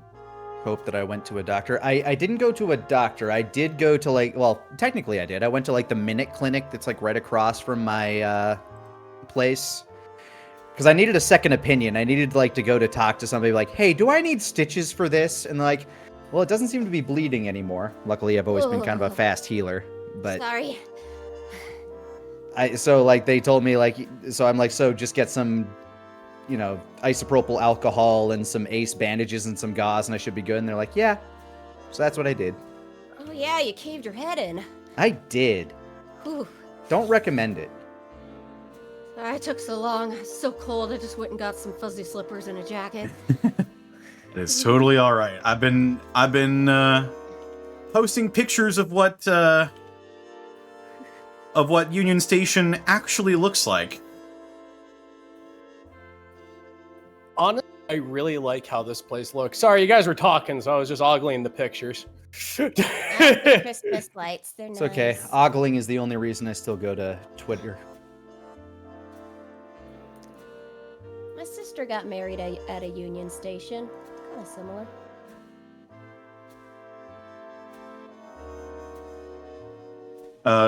John Goodman is actually from St. Louis, and he did some voiceover for some of the aquarium attractions. Nice.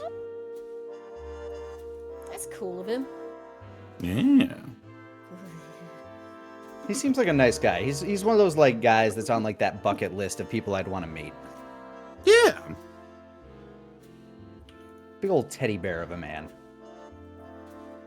Yeah, he's just like, I mean, obviously he's a super fucking accomplished actor. Mm-hmm. And I mean, I just love that, like, you know, in terms of like casting stars and stuff in animation, it's just like, who else for The Princess and the Frog were you going to get to play that Big Daddy? Who else could you get? You can have some when I'm done. He's just so fucking perfect. Yeah, if Michael Clark Duncan was still alive, maybe him.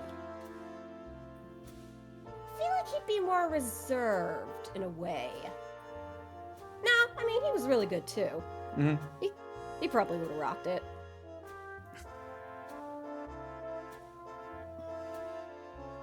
He's great because like he was great because he had that like gentleness to his voice, but he can like make it booming when he needs to.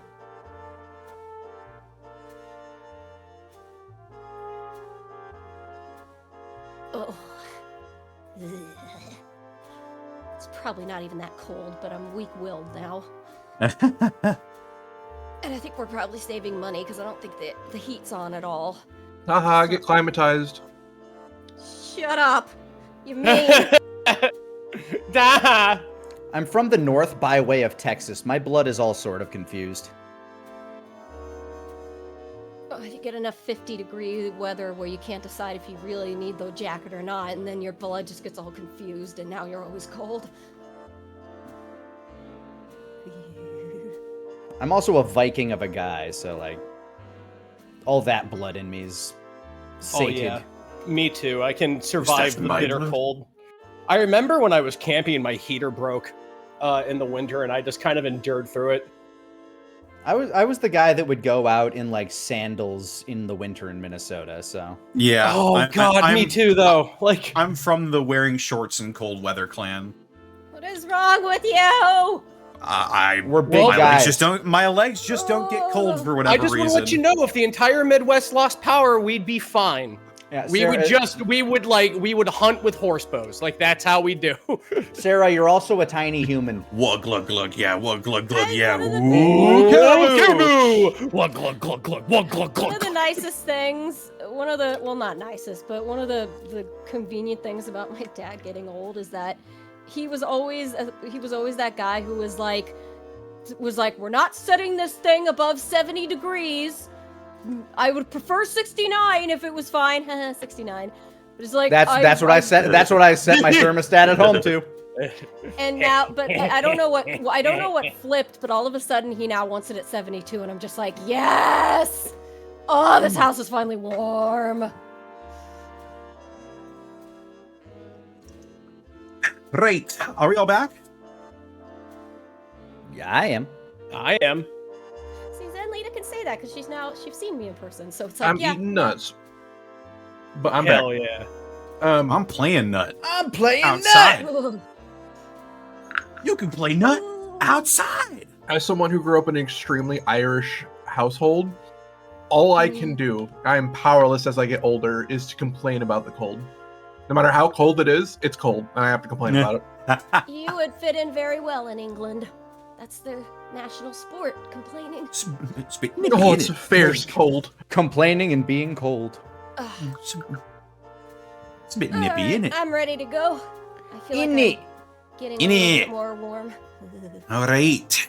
Well, Time for Mobo. time for more bow. I have consumed my trail mix, and I'm ready to go. All right, then let us cease being in Let your arms us- and jump. Bogin. Yeah.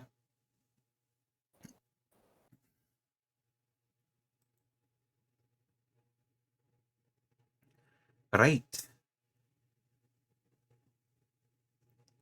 As we cut back and Bo, the trader that you know and have talked to pretty frequently throughout the course of your adventures, sort of extends his hands in a welcoming gesture that says, "Welcome to the greatest St. Louis trade caravan." Oh, you son of a bitch!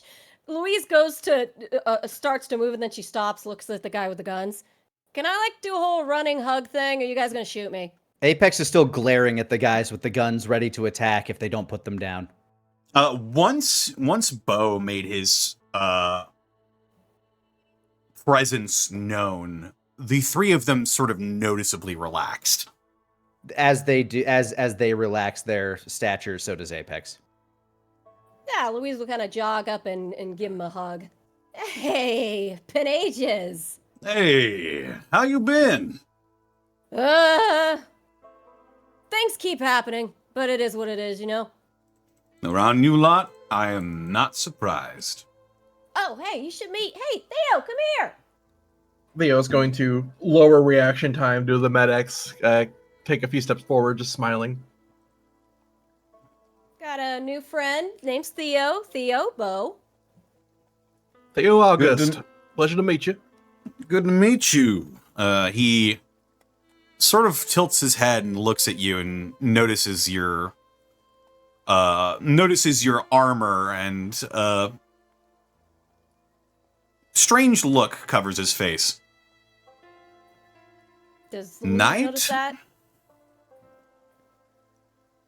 that? Sorta. Difficult to say. But yeah, I am with the Brotherhood, but not here officially anyways, representing them. I see. I was a bit curious at first, but I haven't seen much of your number in a while. Yeah, that's the truth. Regardless, you are welcome here.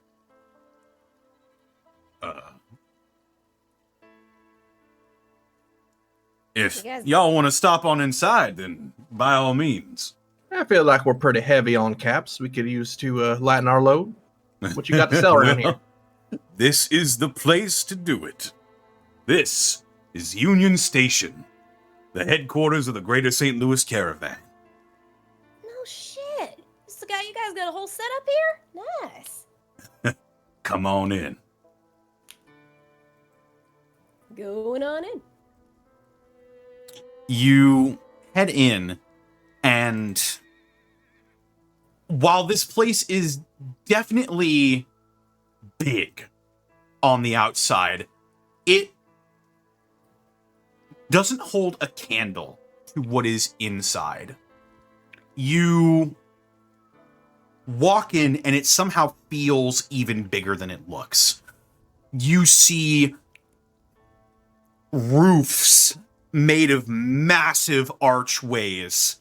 The ceiling of this place is wrought from stone that has been detailed with such intricacy that it is a sight that holds such beauty that none of you ever thought that you would see.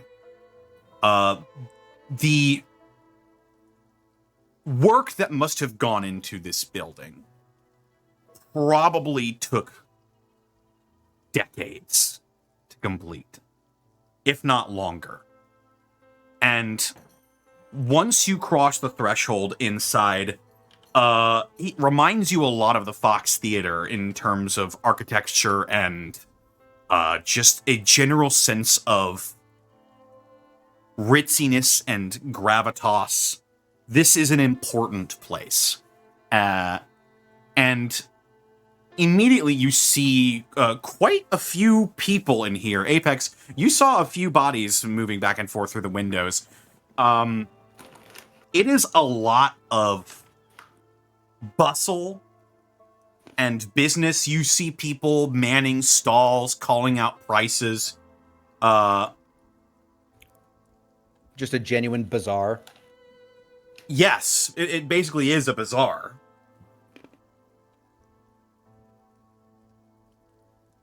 That has been wrought from this old train station.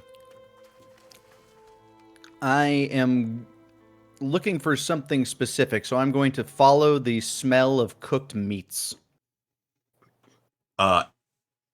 It's not easy to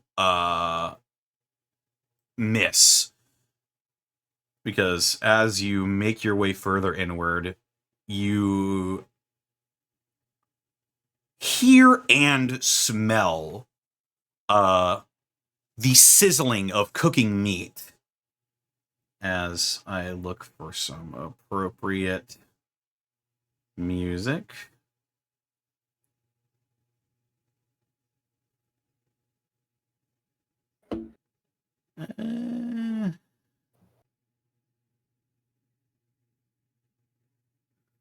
What was this one? Nah.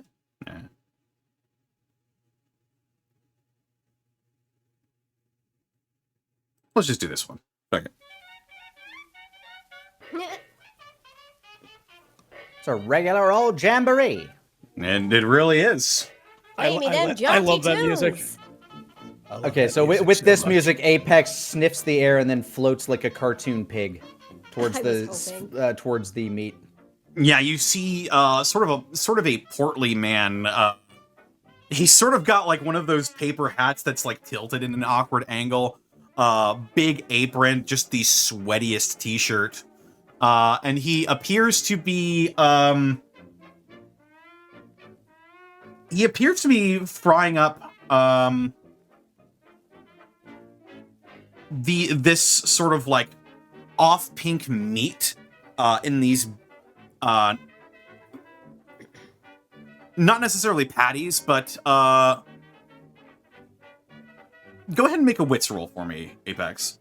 Because you would probably know, just based off of the smell. 8. 8? This appears to be pork of some kind. Rad pigs. How much is he offering these pucks of pork meat for?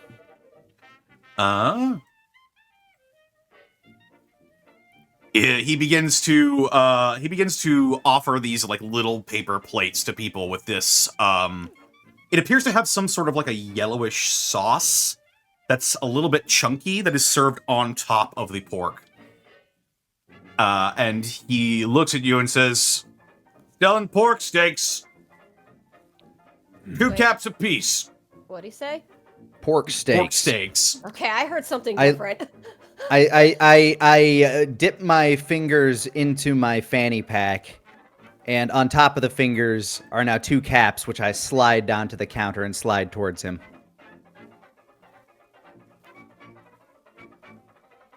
He pulls a he pulls off of this like big like flat top grill that he's got in front of him a beautifully cooked sort of in its own fat piece of pork tenderloin, and he puts it on a plate and he scoops this thick ladle of this chunky sweet smelling sauce and he hands it to you. 2 caps. I slide the 2 caps towards him, and I sniff it. I ask him, what is the sauce? What would the equivalent of this be? I'm guessing some type of mustard or remoulade. He grins and he says, "It's applesauce." Oh. No, yeah, pork. Pork chops and applesauce. Classic combo. I scrape the pork through the applesauce, and I consume. The crisp exterior of the pork gives way to a salty, meaty interior that you probably have not had in quite a long time. And especially not like this. This particular combination, probably never. You bite into it, and the sort of nearly sour, very sweet hit from the applesauce that appears to have been designed particularly to go with this meal. The 2 flavor contrasts go together so well. This is a delicious pork steak. I look at the man. How much for the raw material per pound?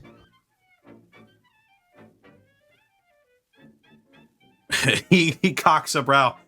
You want a whole hog? I widen my eyes. Is that a possibility? Louise puts a hand on his shoulder like, Apex. I hold my hand up. Let me cook. work. Yeah, Wait. literally, let me cook. Wait! I just love the image of your hand going, wait. Like, Nope. All right. This is my business. Please, not now. It's gotta go in the car, though. No, it doesn't. Where are we going next? Oh, you're gonna feed the I'm bear. trying to befriend an animal, a carnivorous animal. Oh, Not you expecting cook then. You you- go ahead and cook. Go ahead. Like Louise is just thinking about the detailing inside the car. We're just gotta get the paws in there. It's gonna. More like Cynthia's gonna fucking kill me. Look, you can name it. I don't care. It's bear food. That seems like a good name. I call him Piglet, and I'll introduce him to Pooh. I thought you were gonna befriend him. I will. I'll adore it. But nature is nature.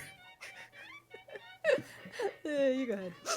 So just so I got things clear, you want a pre-prepared pig or you want a live hog? What would be the difference in price? Well, I mean,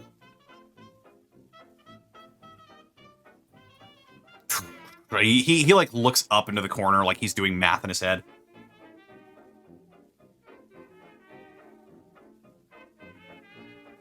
Pre-prepared hog, probably about 150 caps. Live hog, probably about 25 off, 125. This better go a long way to making me friends with a bear. It's the most money I've ever spent on anything. Okay. Bear friendship is very expensive. Hey, It's look, true. It's true. Your dreams to be not to be dreams. Money. Wait a minute.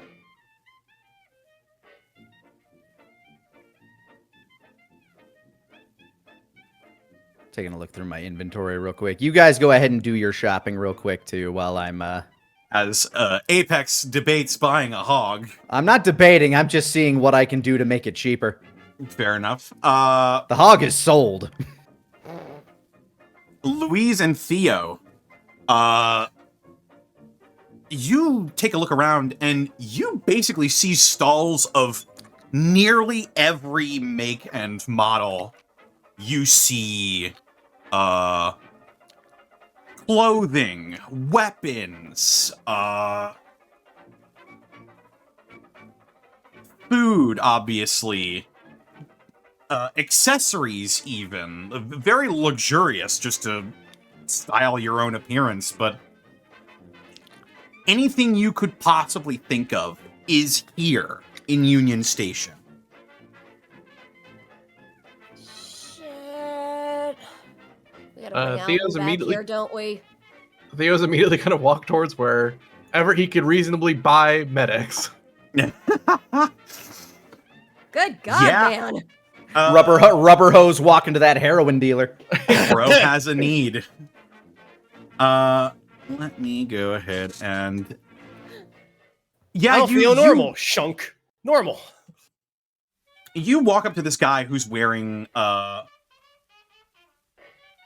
sort of like a beanie that is being worn over long, sort of strawberry blonde hair that is very wavy and like droops down in front of his face. You can barely see his eyes. He's got sort of like a long hooked nose. Oh, that guy's got Molly.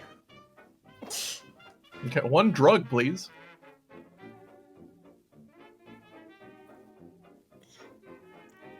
Do they appear And- obviously be vending chems?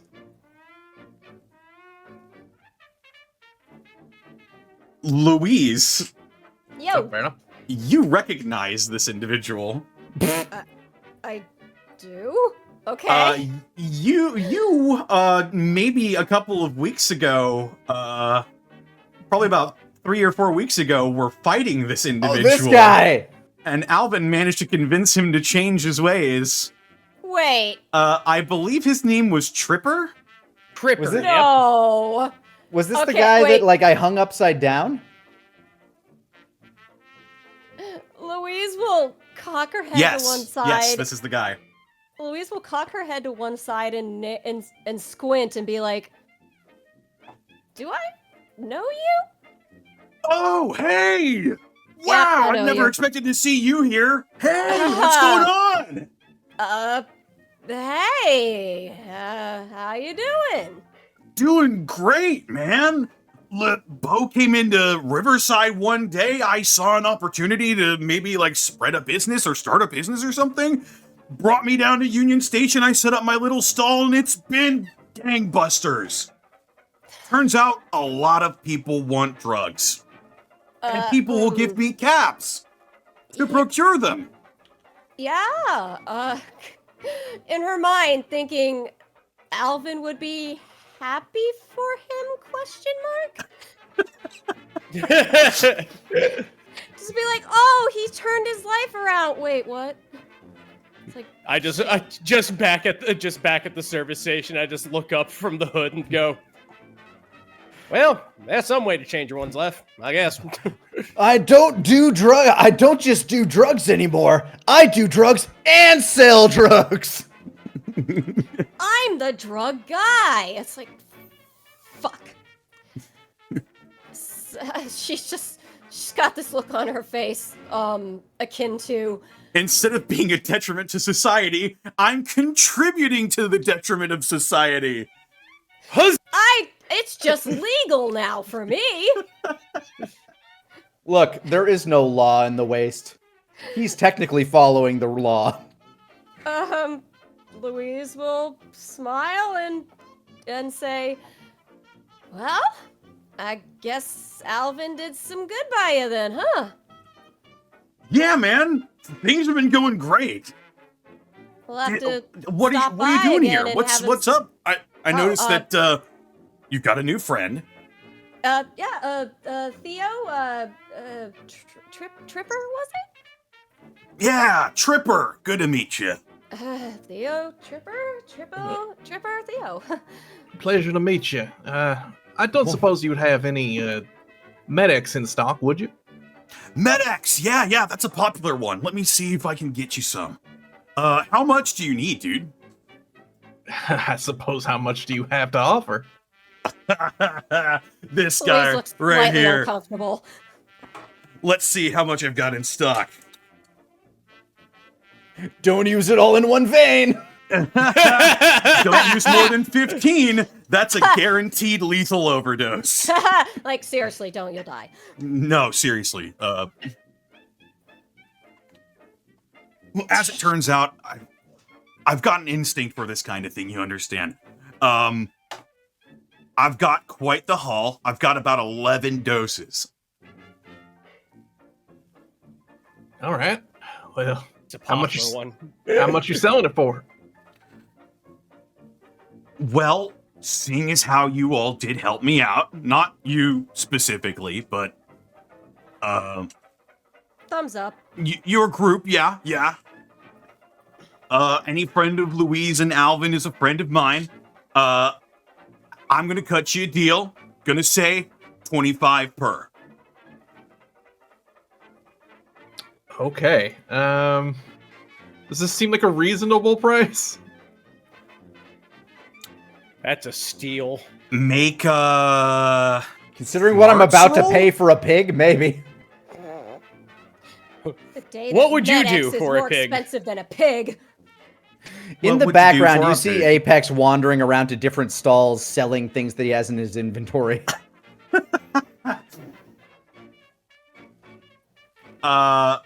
make a smarts roll.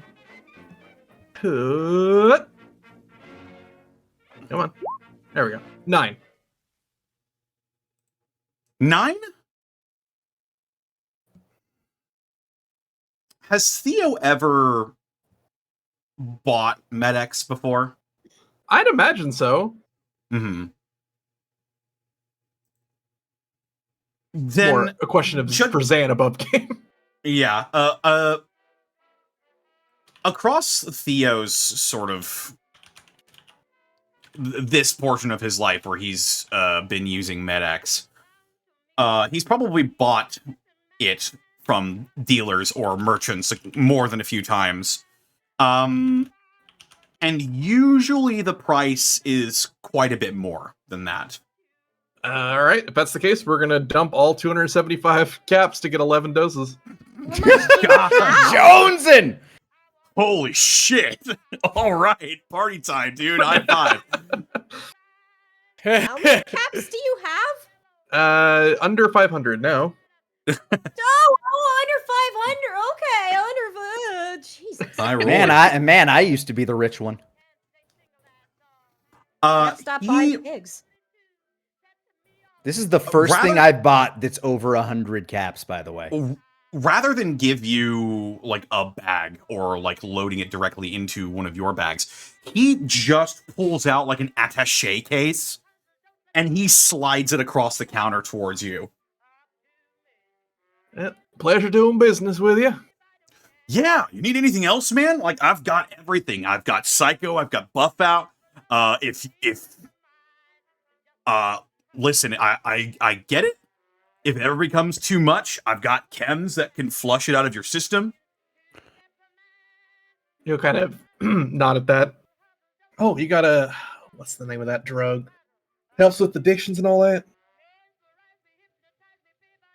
Yeah, it's Addictol.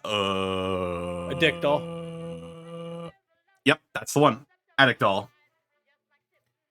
How much got will some sell for? Addictol? Let me look. Not as popular. He just like holds it up.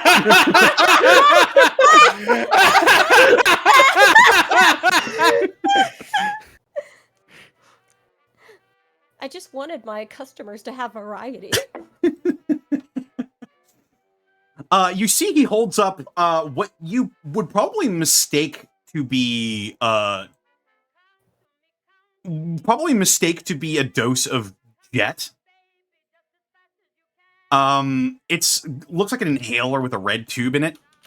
But it's specifically labeled on the side of it as Addictol in sort of like a rough scrawling. This one, a little bit harder to come by. Supply demand, it's, pretty up there. But if you need to kick your addiction, like need to, not just want to, because I mean, like, anyway, 125 per dose. I'll knock 25 off just because I like you guys, and you just cleaned out my MedX, so 100 per. Theo will take one. Hey, man. Your life, not mine. Appreciate it. Yeah. Anyways, be careful. That vial is breakable. He'll put it in the safe containment, the drug folio that he has been given. Drug folio. Well, it was, again, a pleasure doing business with you. I'll definitely be back when I need it. Awesome. Yeah, would love to see you back here. I do some traveling as well. I've got my own pack hog. Well, ain't that something? I bought it from that guy, and he points to the guy you just bought pork steaks from. Oh, so you mean like a literal pig? Okay. You see like a pig that is also wearing not just one but two beanies. Given that it has two heads. Damn. Sort of trot its way around the stall.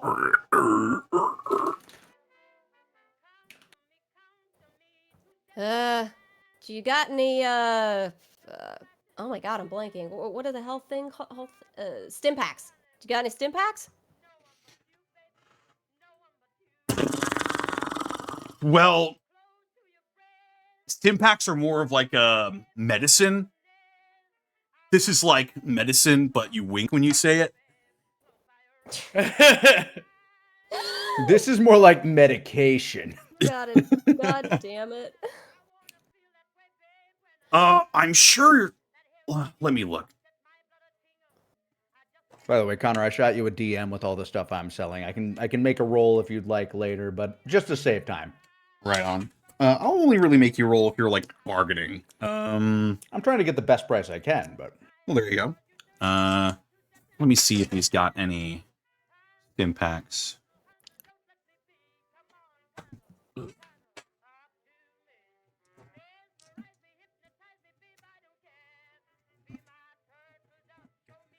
He reaches in into like a big pack of an inventory that he's got like behind his stall, and he roots through it for a moment, and he's like, "Well, I've got the one. It's the only one I've got. I'd be willing to part with it, but I'll probably end up charging full price for it because I need to restock on my supply. You know, with the white razors out there, they'll probably really be wanting to come after me because I kind of betrayed them and am hauling around a lot of drugs." Fair? How much you charging? Let's see. For a stim pack, yeah, that's gonna be 50 caps. woof. I only have 26 caps. Theo Hey will man, drop. I get it. That's way more than they're worth, by the way. We've paid way less in the past. Oh, fair enough. Well, Theo doesn't know that. Theo will drop 50. Well, Theo, don't burn your money, man. Eh, what else am I going to spend it on? All right.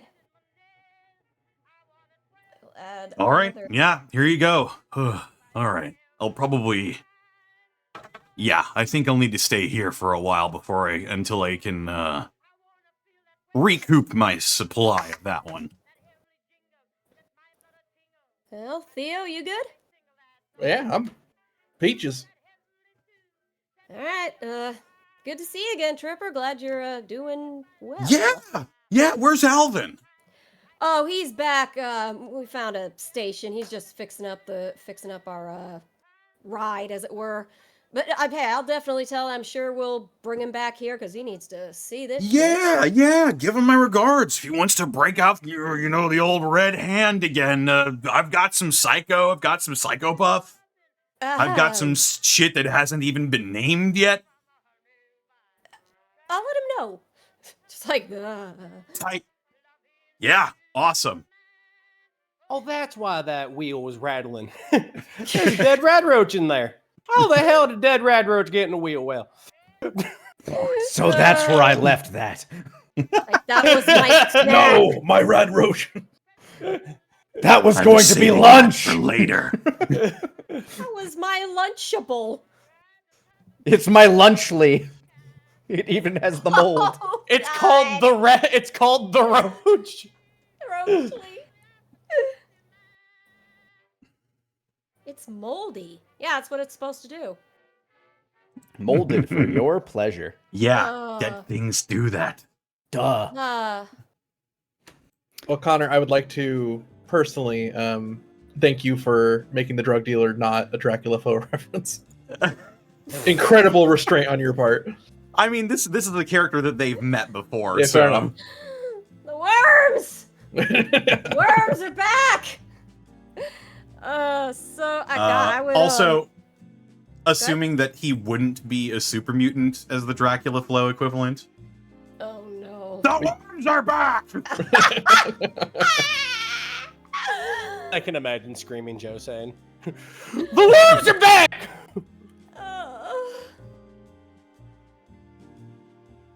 All right, so the items I listed for you, I'd probably go around, I'd find these people, and I'd sell that pre-war suit that's now a blown disguise, so no real use for it, though I did spend good caps on it.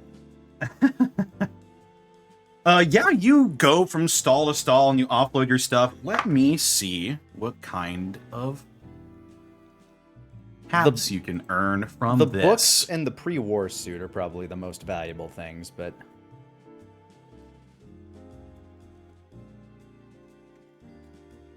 There's some junk things in there that are clearly junk things, but I just can't part with them. I'll find silly uses for them. Let me see. If you're gonna try and haggle, that will require a charm roll.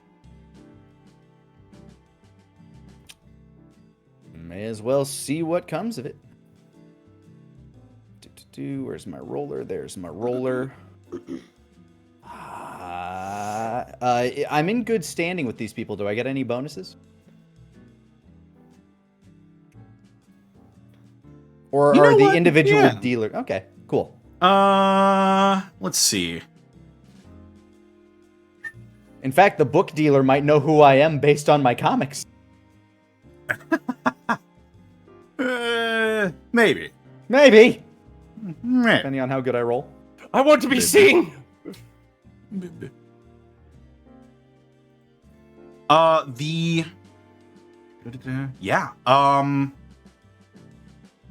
Right, so let me check your roll here.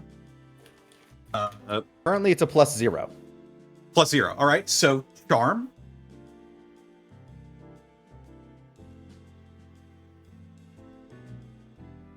All right. Base would be a 6. If I do get a bonus to that, based on my standing. The bonus would be to the amount of caps that you would get. Oh, okay. Well, I fail in persuading them to give me more. Okay, so you don't get much more, but you do get an even 40 caps for the suit. Okay. Your Kaiser helmet.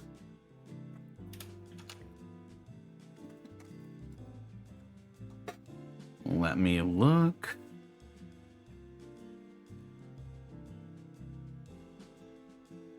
Oh yeah.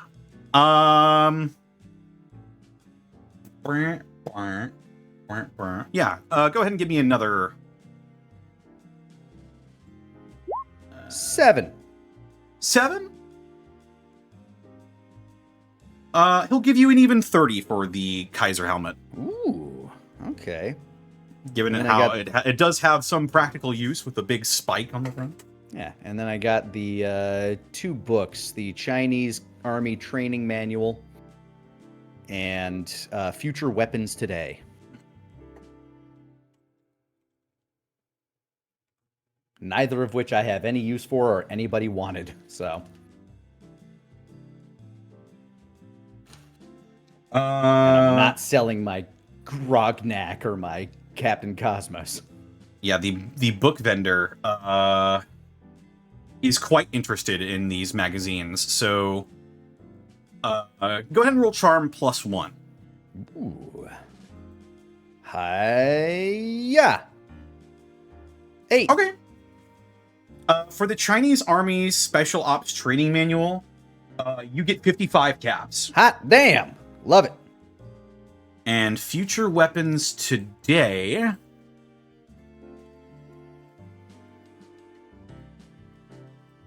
Toy.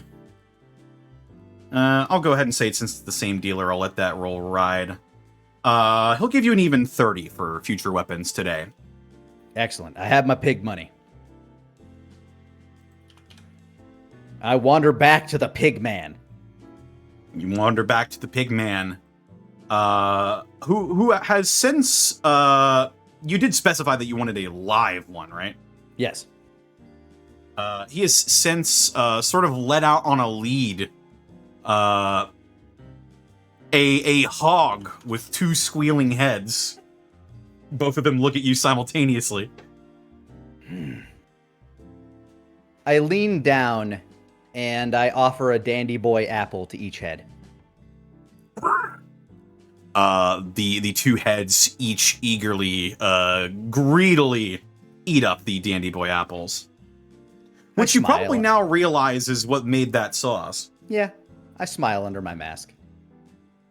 And I stand back up and take the 125 caps, I believe is what we discussed. Yes. And put it in its own little satchel and give it to the man. The man quizzically sort of grabs the satchel and puts it behind the counter. All right, well, I guess it's not the strangest thing that's ever happened here. All right, the hog is yours. And he hands you the lead, and you have purchased a hog. Let's see. It's 2 of them. So it can't just be Piglet. One of the good things that happened after the apocalypse is that every animal's technically a twofer. And there yeah, you go. but technically there you it have to is. feed the animal twice. Yeah, screw it. I'll stick with the Winnie the Pooh thing. Their names are Piglet and Roo. Amazing.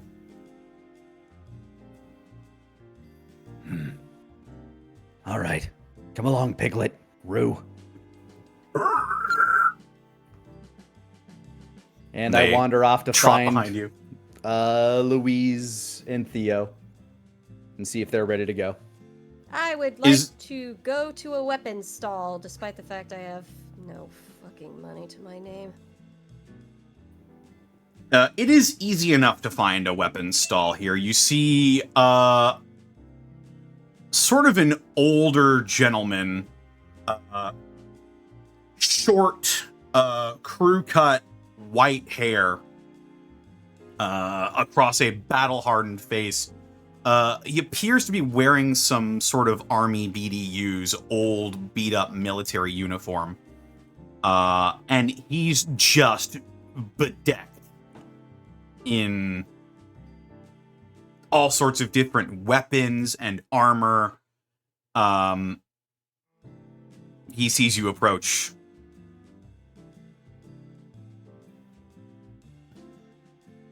Howdy.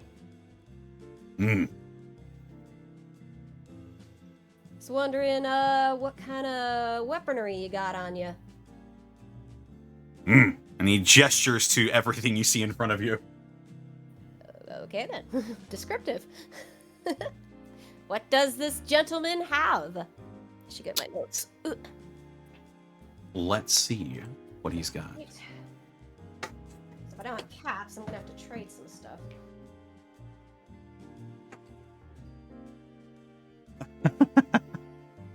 Okay. All right. Get ready to write this down. Oh shit. All right.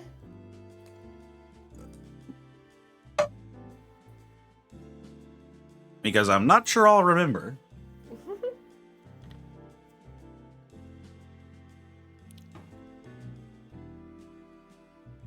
In terms of weapons, he has...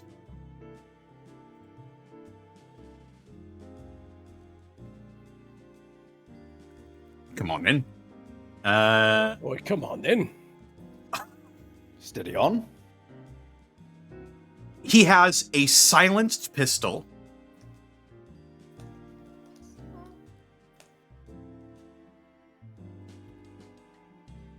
a throwing hatchet,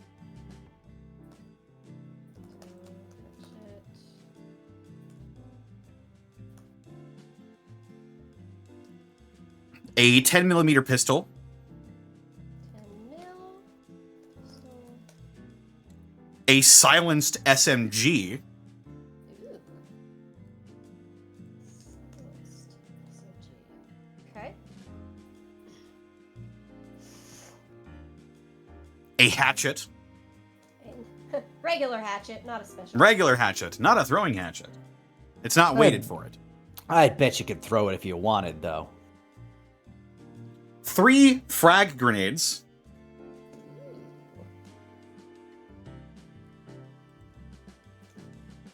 one flashbang grenade,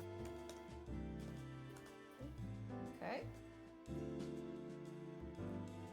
a cleaver, which is a really short hatchet when you think about it, Well, specifically for cleaving meats. Hatcheting meats, as it were. a baseball bat, a laser pistol,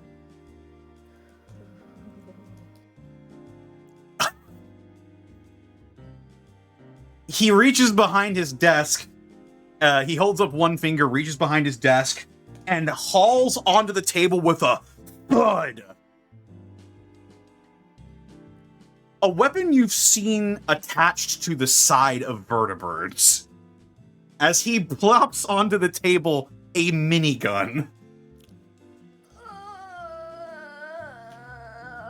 I imagine you have to have a particular body score to even wield that. Or a special type of armor. That too. Mm-hmm. Note to self, need to tell Alvin about that one. Yes. What was that, 13? Yeah.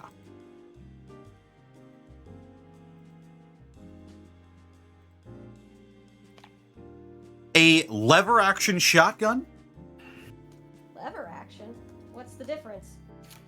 Loading It's time. It's like a Winchester. So Crap. how? Yeah. Ooh, loading It also time. looks really cool when you It do does. the. So how does the lever action work in gameplay then if it's faster? The loading property is much lower than other shotguns. So you wouldn't need to like take you basically get More rounds before you have to reload. precisely. That was nice.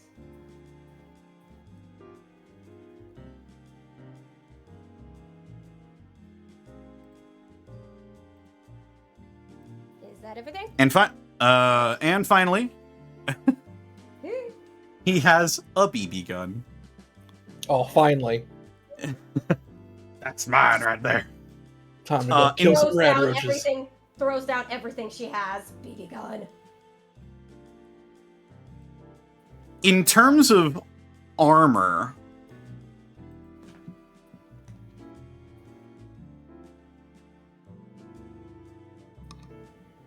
let's see what he's got. He has a hazmat suit. Okay. A leather duster.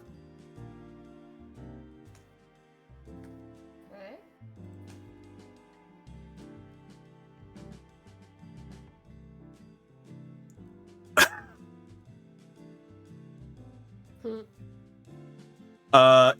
You see sort of up on a rack, like behind him, tied on there with zip ties, appears to be the chest piece of a piece of power armor.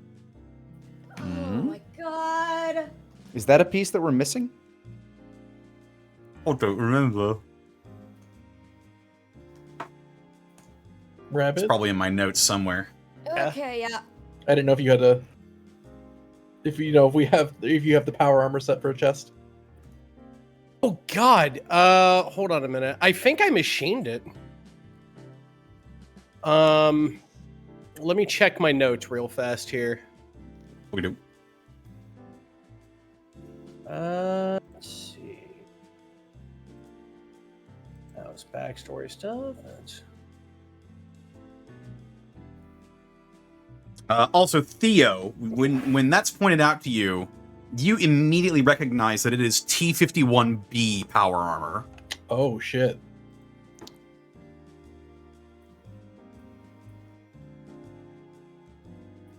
It's got sort of like a green hue to it. That's quite an impressive piece you got there. It says here missing the left arm, left leg, and chest, but I think we machined it, didn't we? We machined a couple of the parts. You began the process of machining some parts for it. Oh, chest would definitely save me some time. It would. I think so, buddy. It's like, oh shit. How much for the T-51B?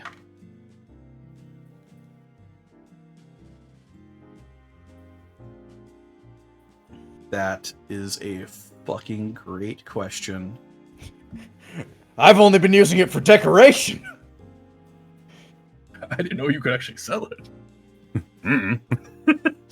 Shit, I've been using it as a dartboard. Drugs. I've been using it to test ammo. Honestly, you might. Let me look up the individual piece part here. Oh god. I'm gonna have to trade a lot. I wish I had money.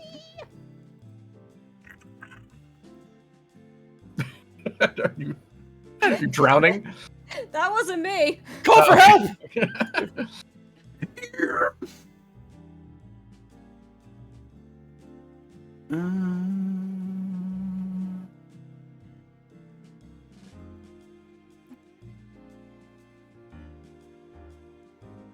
Oh yeah.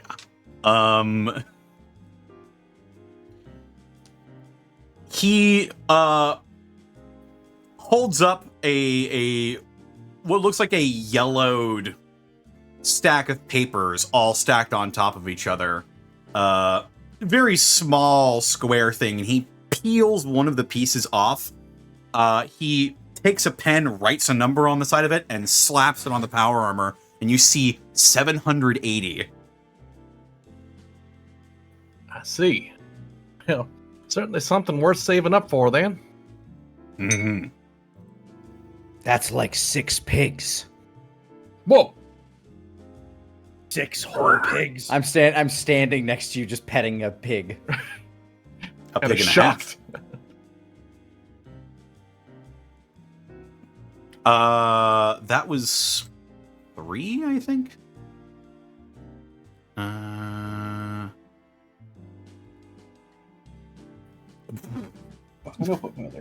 Jesus. I mean, yes, this is where it would be.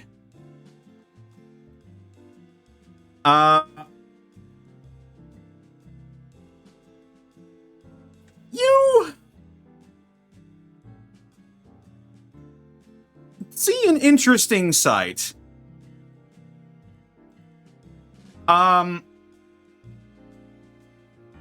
Apex, now that you're here, you look at it And the design of this, it's a whole body suit. And it's got sort of like a domed visor in front of it. And the makeup and model of it sort of reminds you of your brother's power armor. Whoever would like to can make a smarts roll. I'll do that. I'm gonna say you'll need a major success in order to identify specifically what this is. Do I get a bonus for having partly recognized parts of it? For this, That's an 11. no. Oh, well, Louise got it, but Apex, probably what you already gave me. Huh, that kind of looks like what my brother wore, but Louise apparently knows a thing or two. Theo, Actually, Apex's brother. Actually, Theo, you would have a bonus actually to this. Ah, then that's 2 major successes, and Apex is petting a pig. Theo and Louise, you've heard rumors about the agents that Communist China had supposedly sent to the United States and their stealth training and operatives. And just based off of the descriptions you've heard, you put the pieces together and you can deduce that this is a complete set of Chinese stealth armor.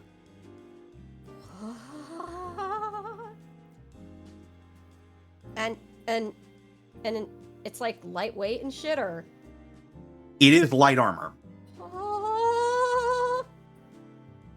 That might actually be really good for Louise. Yeah, but I feel bad though, because it's like, Well, my boyfriend handmade me shit, but I like good armor. He can upgrade this as well. Very true. I just like put. You I just- just, you're like, just put getting- armor- Man, I can upgrade so much. It slaps the roof of my workshop. I just, This like, can put fix the so Chinese much shit shit. on. I You're put the giving him a Chinese great, armor on, and then I put the other one on top, just to be like, yay! The Chinese stealth armor does look really cool too. it you're giving looks him fucking awesome. You're giving him a great present, another project. It does look fucking awesome. However, as he sees you ogling the set of stealth armor, he goes over, he hits a button on the side of the helmet, and the visor comes out and up. And underneath it is a sticky note that says 500 on it. Eh. Everything hurts. Mm-hmm. And finally,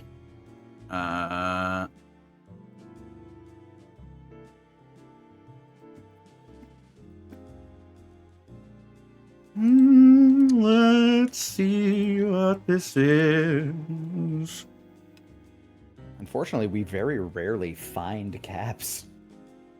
Always have to sell the stuff that we get. Ain't that just the way?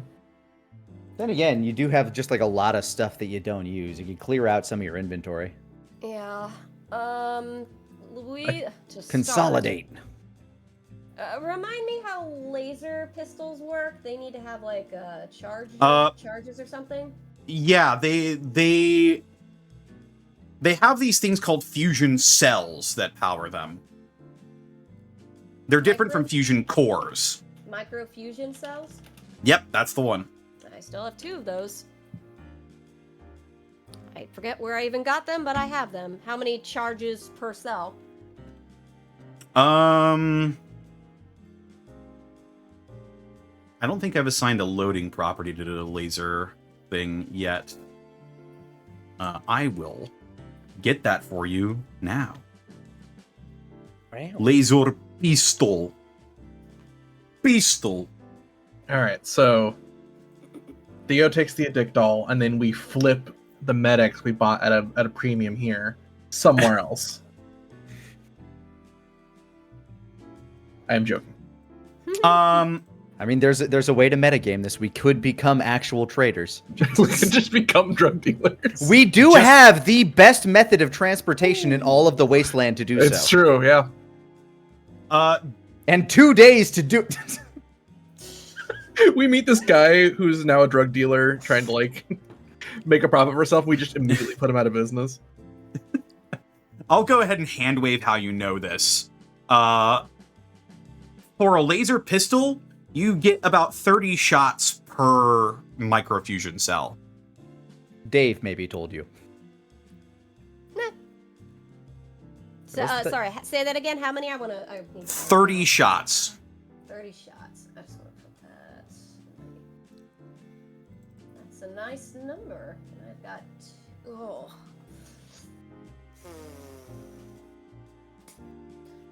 Okay. To start, since I appear to have them, Louise will put down her caravan shotgun and her pump action shotgun onto the counter and ask, so how much would those be worth to you?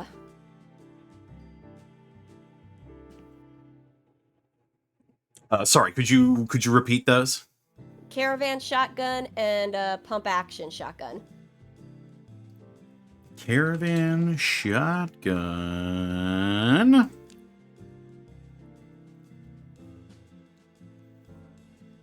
He looks at you, looks down at the caravan shotgun. Oh, goddamn.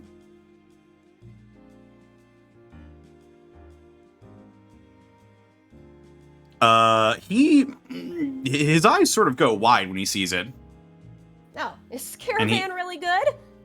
He looks down at it and he holds it up. He sort of like triggers the brake on it and sort of opens it, looks down in there, closes his bad eye, looks in with his good eye.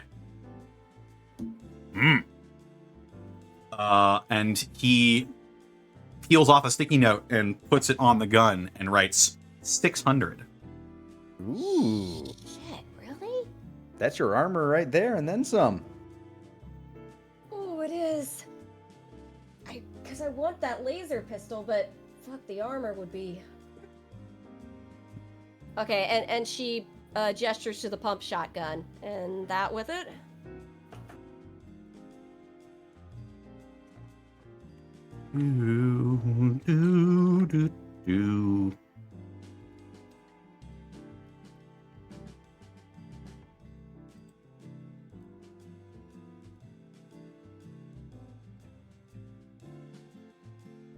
Let me see.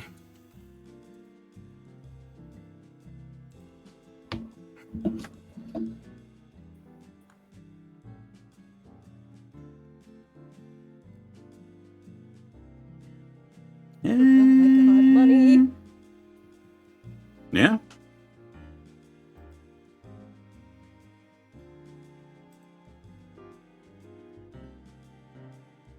I definitely think the armor is the choice there. For sure. You have a lot of weapons. The standard pump action shotgun, he sort of tilts his head, grabs a sticky note, slaps it on the side of the barrel, says 40. Okay, so working with 640. Yeah, I should really get that armor, shouldn't I?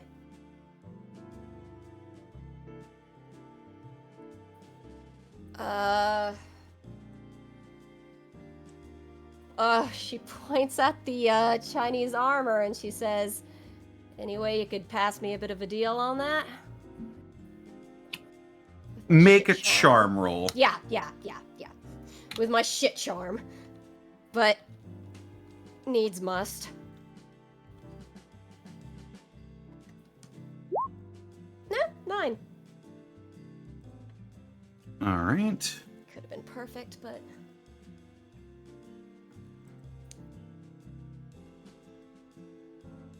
Quick, stab him with some 9. medics, and while he's high. Not everything can be solved with drugs, Theo!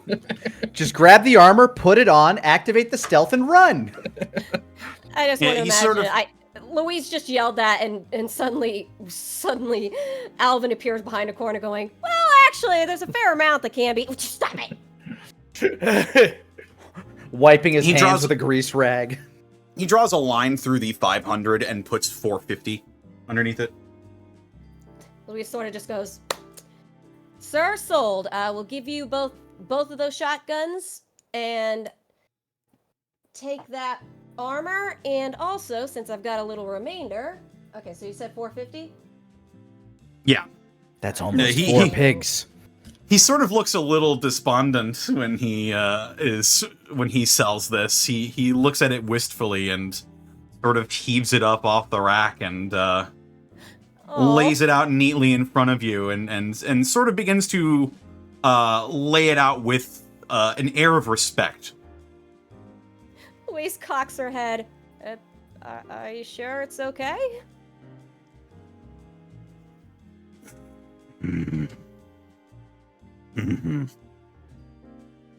I'll try to treat it with the most respect I can.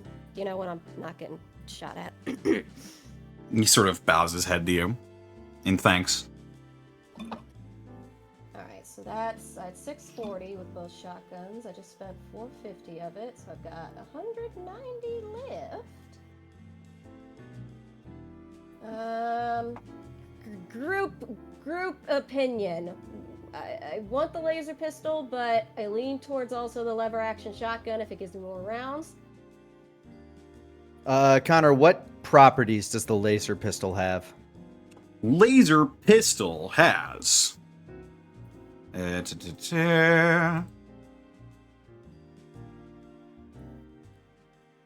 Let me see where I put the stats for it.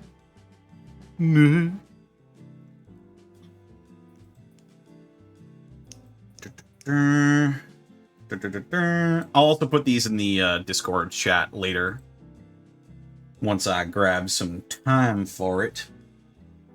But for right now, the laser pistol has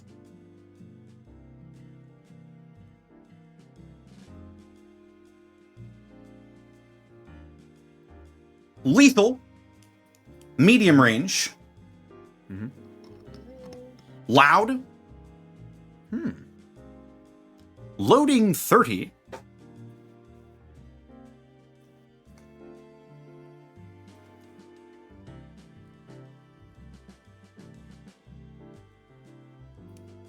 and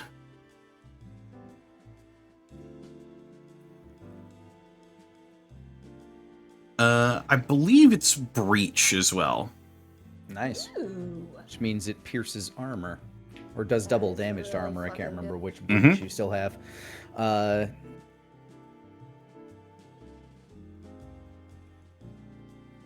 As a metagame standpoint, Alvin might be able to make that quieter.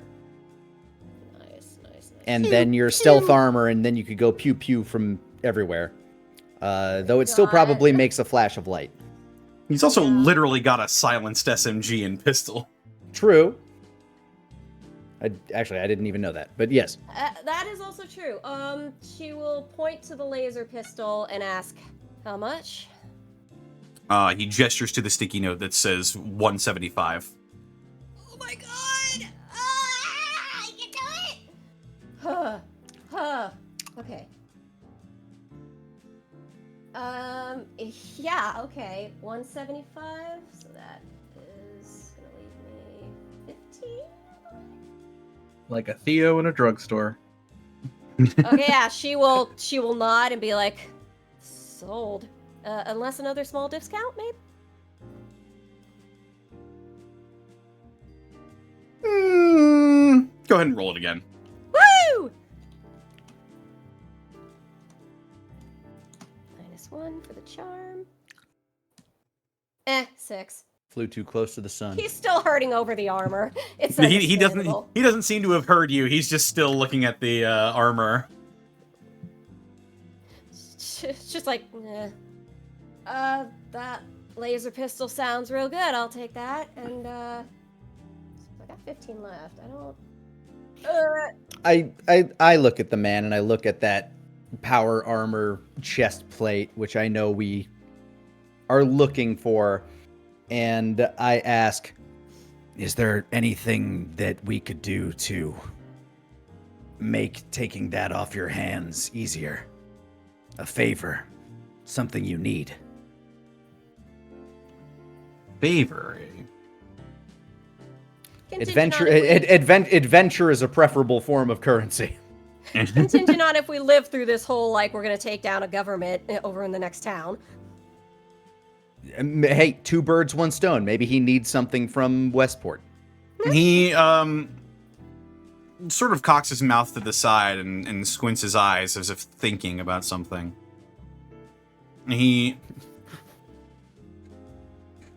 A bear pelt. No. Like, oh. He looks up at you and opens his mouth to speak. And as he does, by the way, Louise, did you want to do any more shopping, or was that it for you? I was going to put down my regular SMG and ask him if I exchange that for the silence one. How short am I?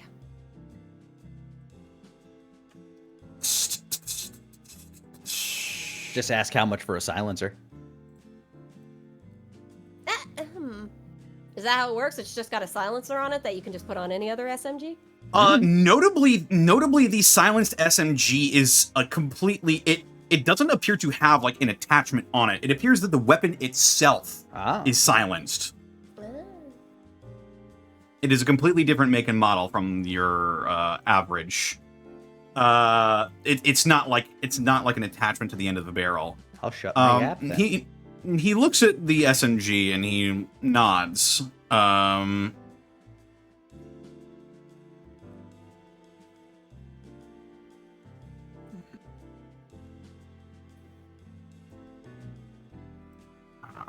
that can't be fucking right.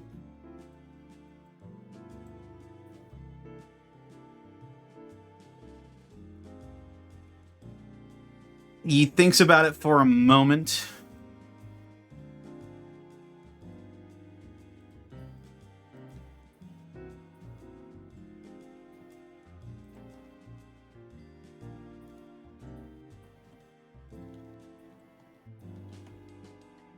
There we go. That's more reasonable. Looks at it for a moment. He slaps a sticky note on it that says 110 on the submachine gun. So that's how short I am still to get the silenced one? No, that's what he'll give you for the SMG. Oh, okay. He looks over at the silenced submachine gun. You see a sticky note that says 850. Jesus. And then he grumbles, and he lifts he lifts like a hunting rifle off of it, and the rest of the sticky note is revealed, and you see a 1 in front of it. Jesus. What? That's more expensive than I guess the power armor. It's just a piece of the power armor. Oh wait. Oh, the 1,850 caps for the silenced for SMG? the silenced SMG. Really? How did I get the regular one? The regular one is it's a completely different make and model. Yeah, it's a completely different gun, and that one is clearly legendary in some way, shape, or form. Jesus Christ. Yeah, Louise will sort of... That one has gold text on it. Louise will kind of... has a little Hello Kitty in the barrel. Louise will kind of wilt It's for Howdy Cat. And nod and be like, yeah, it's a little bit rich for my blood. She'll eyeball one of the frag grenades. How much are those? Each. Fragmentation grenade.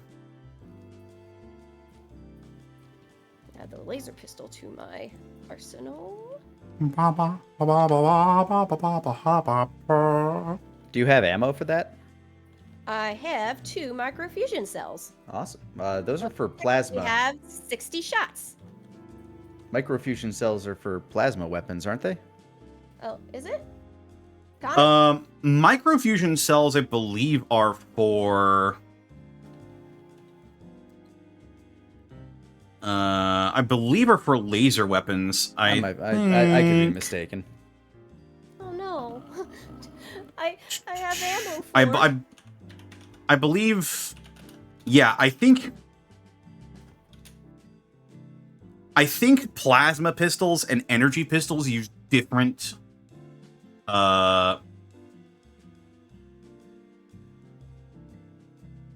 yeah, they use different types of ammunition. Oh, never mind. This does work with yeah, both laser- laser and plasma rifles, apparently. Oh, thank God. According to the wiki, anyway. Oh, good.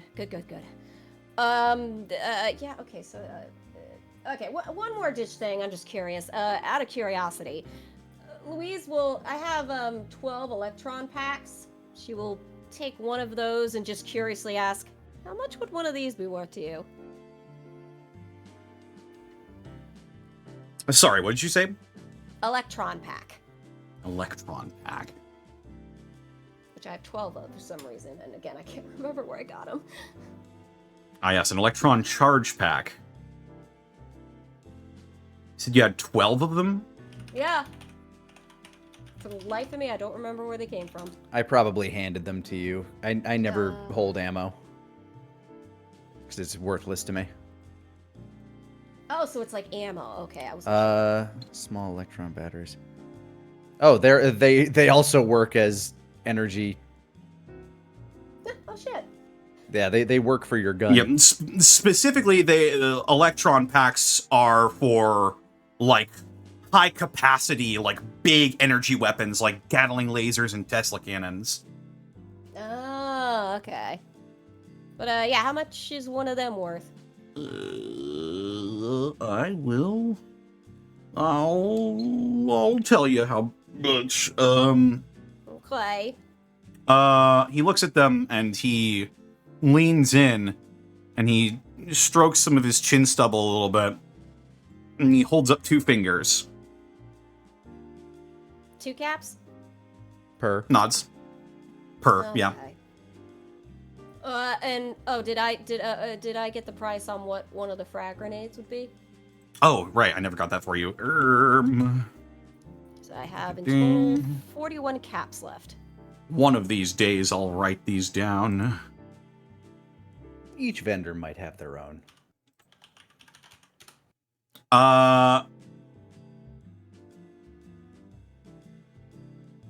You see a sticky note on it, and then another one above it. It says 50 each, 125 for the bundle.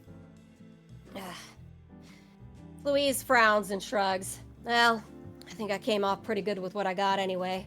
I pet the pig. You're worth 3 frag grenades. You know, we could trade him for 3 frag grenades. I glare. Yeah, that's right. This pig has a higher purpose. She's not surprised, but she thought she'd try. And Sorry, go ahead. No, you go for it first. Yeah, with the armor and the laser pistol, she nods and says, "Oh, very nice doing business with you. We might have a friend interested in some of the stuff we couldn't get if we had the money. I don't know, but Yeah, Good I did leave him with a question as to if there was anything that he'd want either to lower the price or in exchange for the power armor. Yes, and I was about to say, once the shopping is over, he turns to you, opens his mouth to speak, and he pulls down his shirt and he gestures to like a large scar across his throat. He points to it. And he says, he holds up a sticky note, writes on it, and it says, "Fix voice, free armor." You've handed Apex a puzzle. He strokes his chin a little bit and nods, and then turns and walks away, leading his pig. And as you're shopping for the moment in Union Station has concluded, our camera will sort of pan out, soaring into the sky above Union Station, and will recenter back on a much sweatier, much greasier Alvin Bronson. Alvin, extra greasy. All right. Now with extra grease. How? Oh my god. Man. I figured these lug nuts were a lot easier to get off and on earlier. Oh, Jesus. I will kick the tire iron I was using to go ahead and finish the tightening of the last lug nut. Oh, damn it. Whew.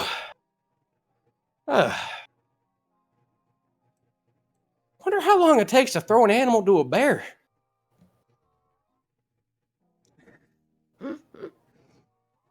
You silently wonder that, and you've got a little bit of work laid out for you. So your first line of business is to get the car back up and running. Yeah, just do some field fixing to it. Gotcha. Well, you do have a workstation, so you could get a lot more work done more quickly. Mm-hmm.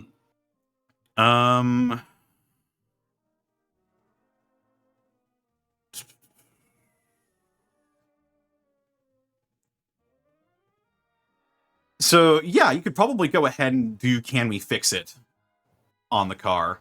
All right. Let's see what we got here. Roll the dice gently down the dice. Scroll down. The scroll bar didn't scroll. It's a 9. It's a 9, yeah. Yep. Moderate success. I believe 25% of the car's total armor is Up and patched running. up. And Yep. if it was less than 25% damage done to it, it's just fixed up. I believe it had some damage. We were Well, off. now it only has minor dino damage. Mm-hmm. Pop those dings. You also had some weapons that you were going to work on. Yes. So Louise left some weapons with you, including the Magcaster. I think because you said how long it takes, I really only wanted him to focus on the Magcaster, or mini Magcaster anyway. The mini Magcaster? Okay. Yes. Because Cynthia took the big one. So right, are you going to devote your time to upgrading the mini Magcaster? Well, if that's the only thing on the workstation, yeah. Yeah, I could go ahead and do this after I fixed up the car and hot swapped over the course. Alrighty. This is going to require a smarts roll. It is going to be -1 for you because this is archer tech and you are unfamiliar with it. Okay. So I want to state that if I- I screw this up, I'm treating it in such a way where if I don't know what's going on with it, I'm just going to leave it be. yeah, fair enough. Like if I'm not going to make you continue working on it for like a week. But yeah, if this is like you're in the planning out phase right now, looking down at this weapon, thinking of how you can upgrade it. And that's what the smart roll is for. You don't actually start working on it until you make the roll or until you succeed the roll. So go ahead and roll smarts -1 plus whatever your smarts is. That's an 8. That makes sense. It does make sense. Alvin, you stroke your chin a little bit. You're looking down at this thing. And an idea comes to mind. You remember a long time ago, you and Jet managed to procure some paintball guns. Very interesting little device, and they have these sort of like large, almost foot-shaped like paintball carriers that were attached to them. And you think you could do something similar to that, except with like scrap or like maybe ball bearings. That would be ideal. And then you think about it a little bit more and it's like, well, this is all like superheated metal and that would travel up the neck of this device and You think you've got a good idea of how you could do it. So you've removed the -1 for the next upgrade roll you attempt on the mini Magcaster, but unfortunately you think it's going to take you a bit more time to completely figure out. And unfortunately you think it would take you longer than a day to get this done. All right. I wrote the notes of what you were telling me in my little character thing. You scraps or ball bearings, a feed system. Yes, essentially. Like a paintball gun, but with metal and molten slag.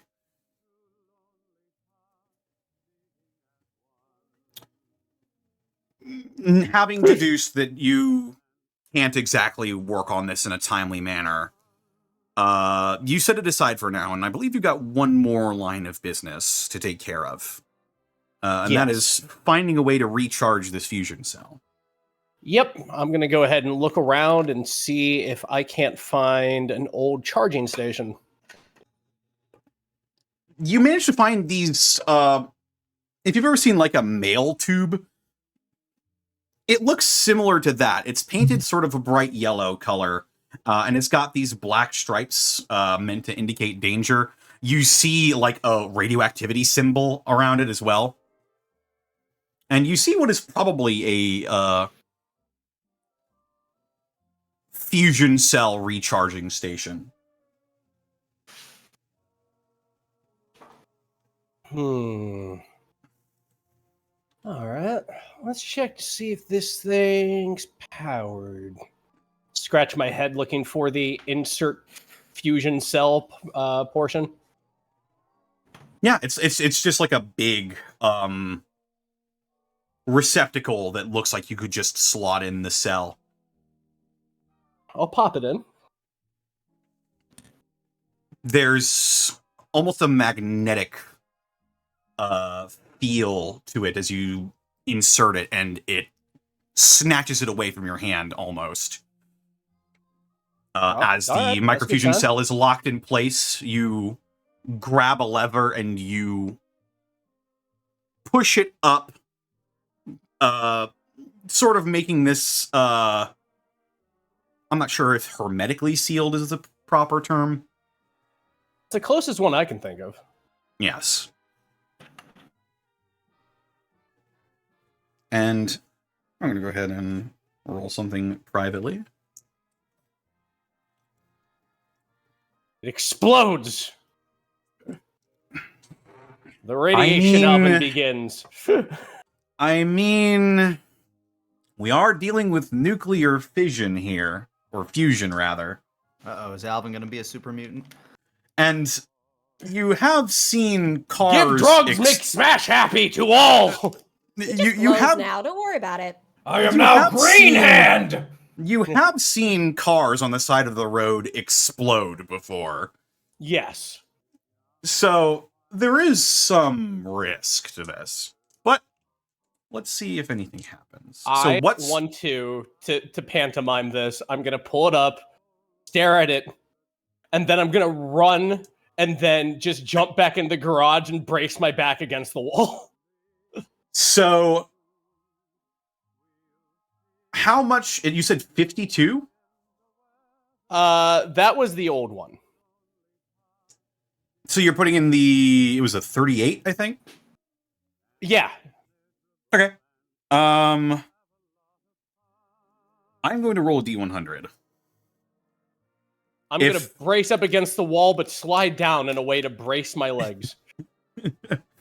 This does require some input on your part. All right. There appears to be some sort of lever that activates the charging properties of this. All right. So yeah, I'm next to it. So, I have a lever up. I'm staring down at it. Here's what's going to happen. Okay.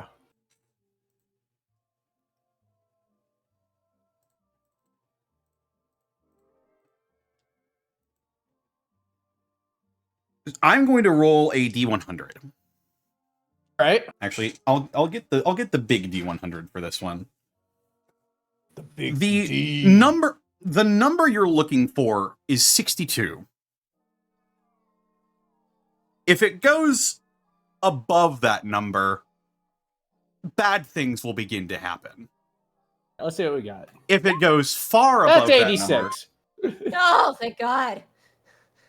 well, no, it's a good thing that that's I'm above. rolling the dice. Yeah. Oh. Oh, you're No, rolling the look- dice. Oh, thank God.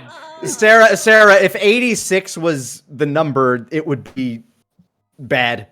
Oh, okay. Above 60. That would be well overcharged. Overcharging a miniature fusion reactor is, Bad. well, I'm glad we have 2 more. there's a funny little place in Russia. Have any of you seen that hilarious HBO show, Chernobyl? I just remember that. Oh, not yeah, so it's a great comedy horror movie. sensation. They All had right. potato babies in that movie. It was great. There we go. Number we're looking for is beneath 62. Or 62 exactly. That would be crazy. Wouldn't it? I mean, Yeah. there's a 1 in 100 chance. Same chance as any other number.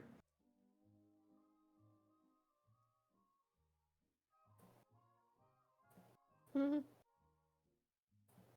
The suspense is terrible. I hope it lasts. The average roll on a D100 is 50.5.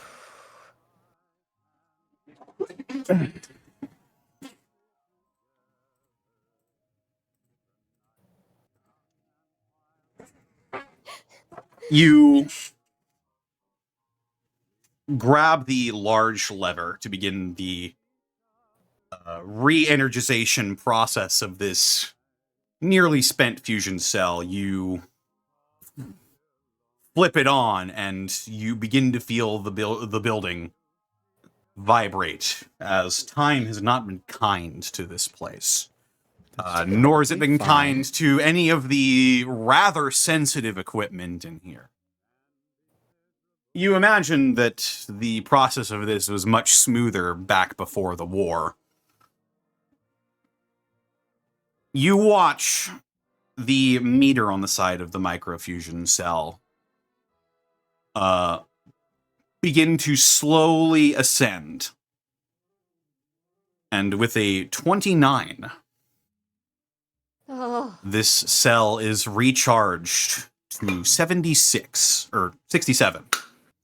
Nice. I thought we were gonna be over in Union Station, like, and suddenly see a fucking mushroom cloud in the distance. Listen, a bomb's gotta go off before this campaign is over. It doesn't. Then though. give us a bomb. I gave We you one. We technically use them as Alvin power almost sources. set it off. And I'm just saying, we ain't found a fat boy yet. the sealed environment suddenly becomes unsealed, and the microfusion cell is dispensed towards you, and then you feel as the power from the Red Rocket Station is drained all at once. And you have a over halfway full microfusion cell. However, you will not be able to recharge at this station again. Damn, it worked. Well, I'll look over at the little Red Rocket mascot instruction poster. Well, thanks a lot for that, little buddy.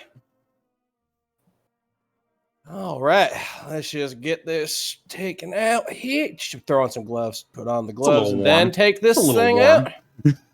And I will set you right here on the concrete to cool off. In the shade. As the All heat right. haze coming off of this microfusion cell is quite intense. You set it on the concrete.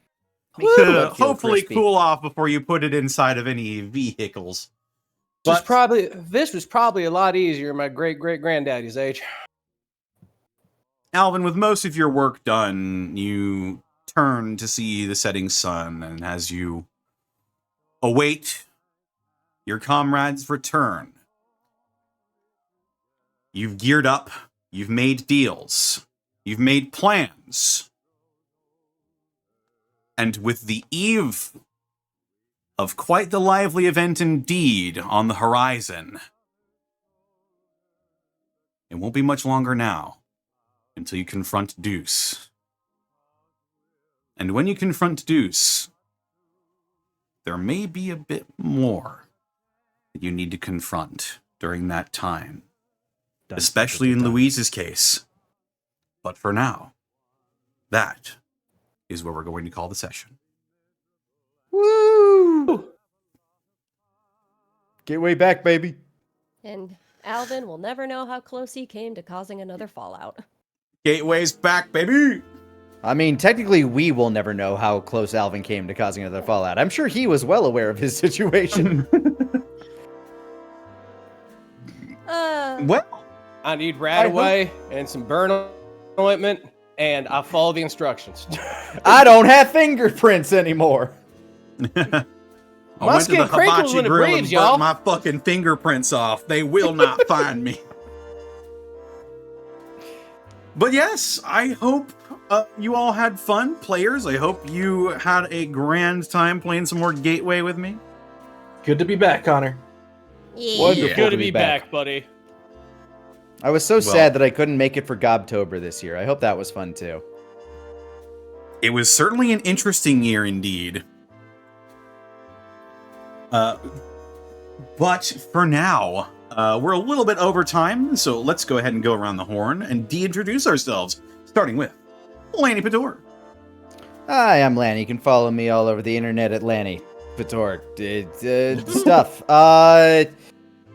I've been on a hiatus for a while. I've been working on projects and moving. You'll be able to see a lot of that stuff soon. And soon I will be off that hiatus as I just need to finish setting up this room and I'll be good to stream again. I got a hell of a backlog to go through.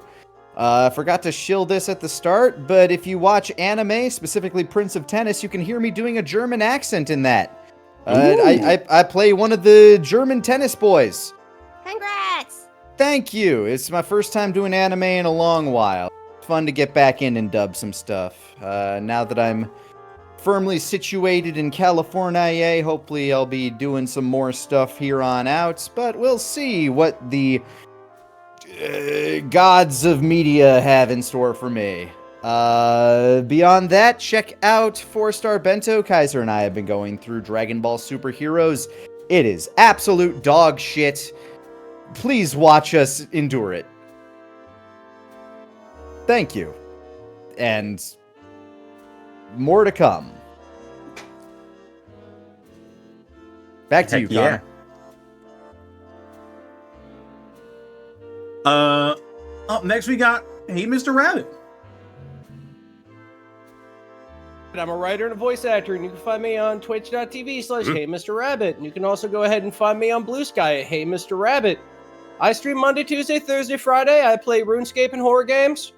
Also, you can also catch me maybe soon doing a stream where I talk about the horror RPG I've been making, because I'm almost halfway done with it.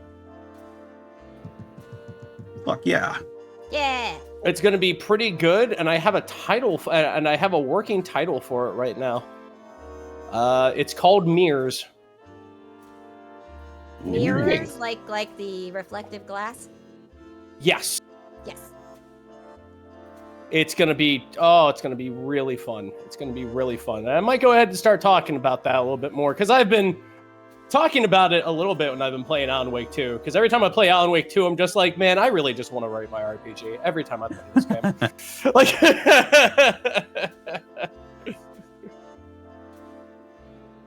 but that's me. That's me. Thank you very much for having me. Yeah. Been awesome having you on, man. Oh, thank you, buddy. Up next we got Sarah. Where can they find you and what are you up to? I'm on Blue Sky and YouTube and the other one at Sarah with an H and with an E. Willia. I did my shilling already, so yeah, just see us again on Thursday when me and Rabbit stream some more of the, a second playthrough of Alan Wake where new stuff happens. It's not a circle, it's a spiral. It's a spiral. It just reminds me so much of that whole, like, what is it from BioShock? There's always a man, there's always a city, and there's always, I forget the last one. Yeah. I do love the subtle changes in the second playthrough. Like you pick up on a few of them. Yeah, me and Rabbit have been going like to each other, being like, is that different than the first time? Yeah, no, it's wild because we're like, I think this is new. It might not be new, but it definitely feels it. I anything involving Casper Darling, like he has additional shit to say, and I love it every time. Casper Darling! Yeah, She loves Casper Darling. He's the best. I really do. Cause he walked right in like dynamite. And we'll be back next Saturday doing more Baldur's Gate. And if it so interests you, me and the not Skull version of Phil, the Twit Gamer, are doing another playthrough of Baldur's Gate because he's never really done D&D, but he seems to like it. And so I'm taking him through it and explaining stuff. And it's just two of us, so we can take companions with us. So yay! And that's on his YouTube channel. I believe it's just the Twit Gamer. I think we're... where were we? I think we're in the Blighted Town at the moment. We just got there. So yeah, that's me.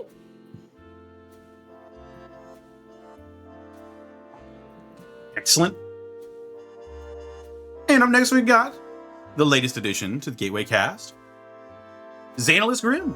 As me, I'm Zan. You could find me tomorrow over at twitch.tv/burnoutbond at around 3:30 p.m. PST, where we're going to continue our Domains of Dread campaign. So if that piques your interest, that'll be there. Aside from that, on Monday at 7 p.m. PST, we're going to be coming back finally to Stalwart Souls. So if you like D&D content, that'll be there around 7 p.m. PST. Tuesday, we'll be starting Halo Infinite Lasso. This will be the first time going through Halo Infinite at all, with Bosco and the rest of the crew. So if that piques your interest, that'll be 5 p.m. PST. And then lastly, on Thursday, over at twitch.tv/Monteglue at 7 p.m., I will be continuing going through the Dungeon of the Mad Mage story. We're pretty deep into the module, so if you want to see what that late game stuff looks like, that'll be there for you. And aside from that, that's me for now. Excellent. Excellent. How about you, Connor? Suppose that just leaves me, yeah. They can find me on Twitter, Twitch, YouTube, Tumblr, Blue Sky, at Distortion Devil, Instagram at Connor McKinley VA. Check out my brand new YouTube channel, Devils and Dice Rolls. It's where I'll be uploading VODs for any campaigns I'll be DMing on my Twitch channel, including the campaign that will be happening every Tuesday at 2 p.m. or 2:30 p.m. PST, 4:30 p.m. CST, as I guide Monteglue, Edward Bosco, Therapod Art, Xanalis Grimm, and Mark Allen Jr. through the world of Faerun as they attempt to thwart the plans of the God of Secrets in Vecna, Eve of Ruin. That session 0 was wild. Oh yeah. I'll also be uploading just random TTRPG content on there as well. Just anything that comes to mind. I've had a couple ideas that I've pitched previously, and I've finally sort of pulled the trigger on it a little bit. But yes, I believe that is about it for me. This episode of Gateway was brought to you in part by Die Hard Dice. Indeed. Die Hard Dice. I just heard ice. Yeah, that's right.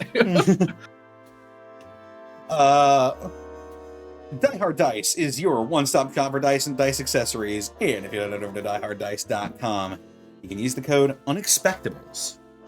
Save 10% on your order. Get your holiday orders in now. Because there's some extra deals going on. If you spend over a certain amount, you'll get extra goodies with your order. So, yeah, maybe get some stocking stuffers. Also, check out our merch store, our spring store, where we just uploaded the Gateway design, the Runaways comic book cover, which looks fantastic on a notebook, looks great on a t-shirt, on a mug. I'm getting myself that notebook. Oh yeah. Be sure, if you or the Gateway fan in your life is eager for some Gateway merch, it finally exists. The perfect Life Day gift for you and your Wookiee family. Mm-hmm. Hell yeah. Life Day is almost upon us. Mm-hmm. It's true. We also couldn't do this week in, week out without bits and subs from viewers like you. Bits and subs. We've got level 1 Evie. Thank you for the 36 months. Gateway forever. Yeah, I know that dork.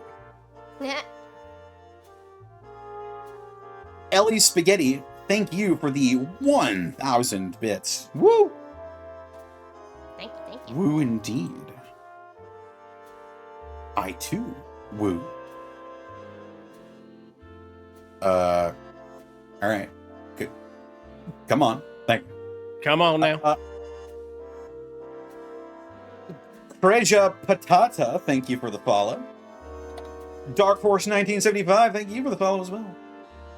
Cyrus Einsla, person I used to roleplay Kingdom Hearts with on Gaia Online. Thank you for the 5 bits. By the way, for those of you who were watching Unexpectables and tuned into the very end, we confirmed that, by the way. Yeah. Dude, that's what's up. It was crazy, dude. Anyway, thank you for the 5 bits. A great session, guys. I still need to play catch up, but these kinds of sessions are always fun. And for now, that is it. Let's figure out where we can take this crazy party. I've got so many fucking tabs open. Arcov is on. Arcov is on. Cyrus, thank you for the additional 5 bits. I'm still reeling. Yeah. Fucking nuts, dude. Yeah, let's read Arcov. Playing some Eldong Ring.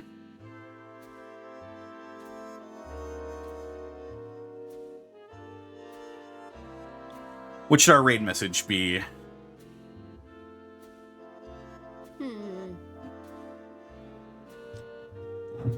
A pig with 2 heads. I hope I America your day. Oink, oink. Oink X2. Sure. Let's have oink oink be our raid message.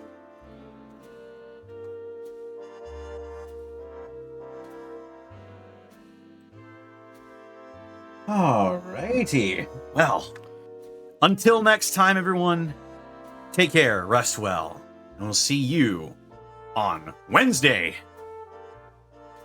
Bye-bye. But until then, Bye-bye take care, now. everybody. Bye!